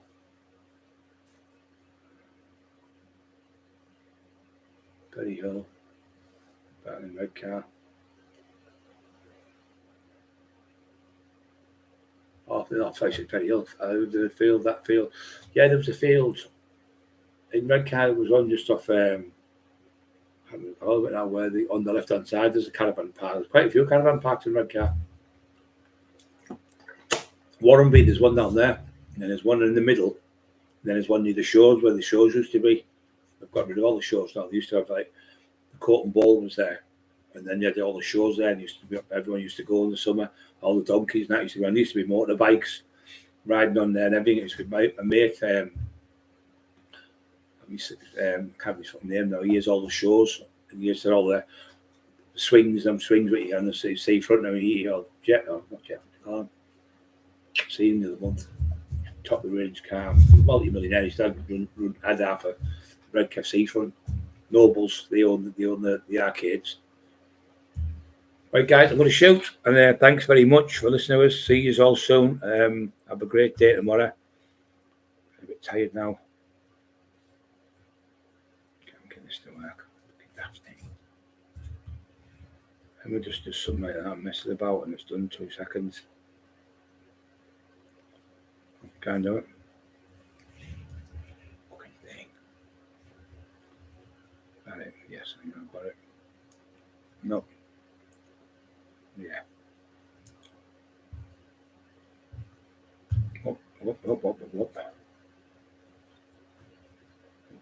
Up.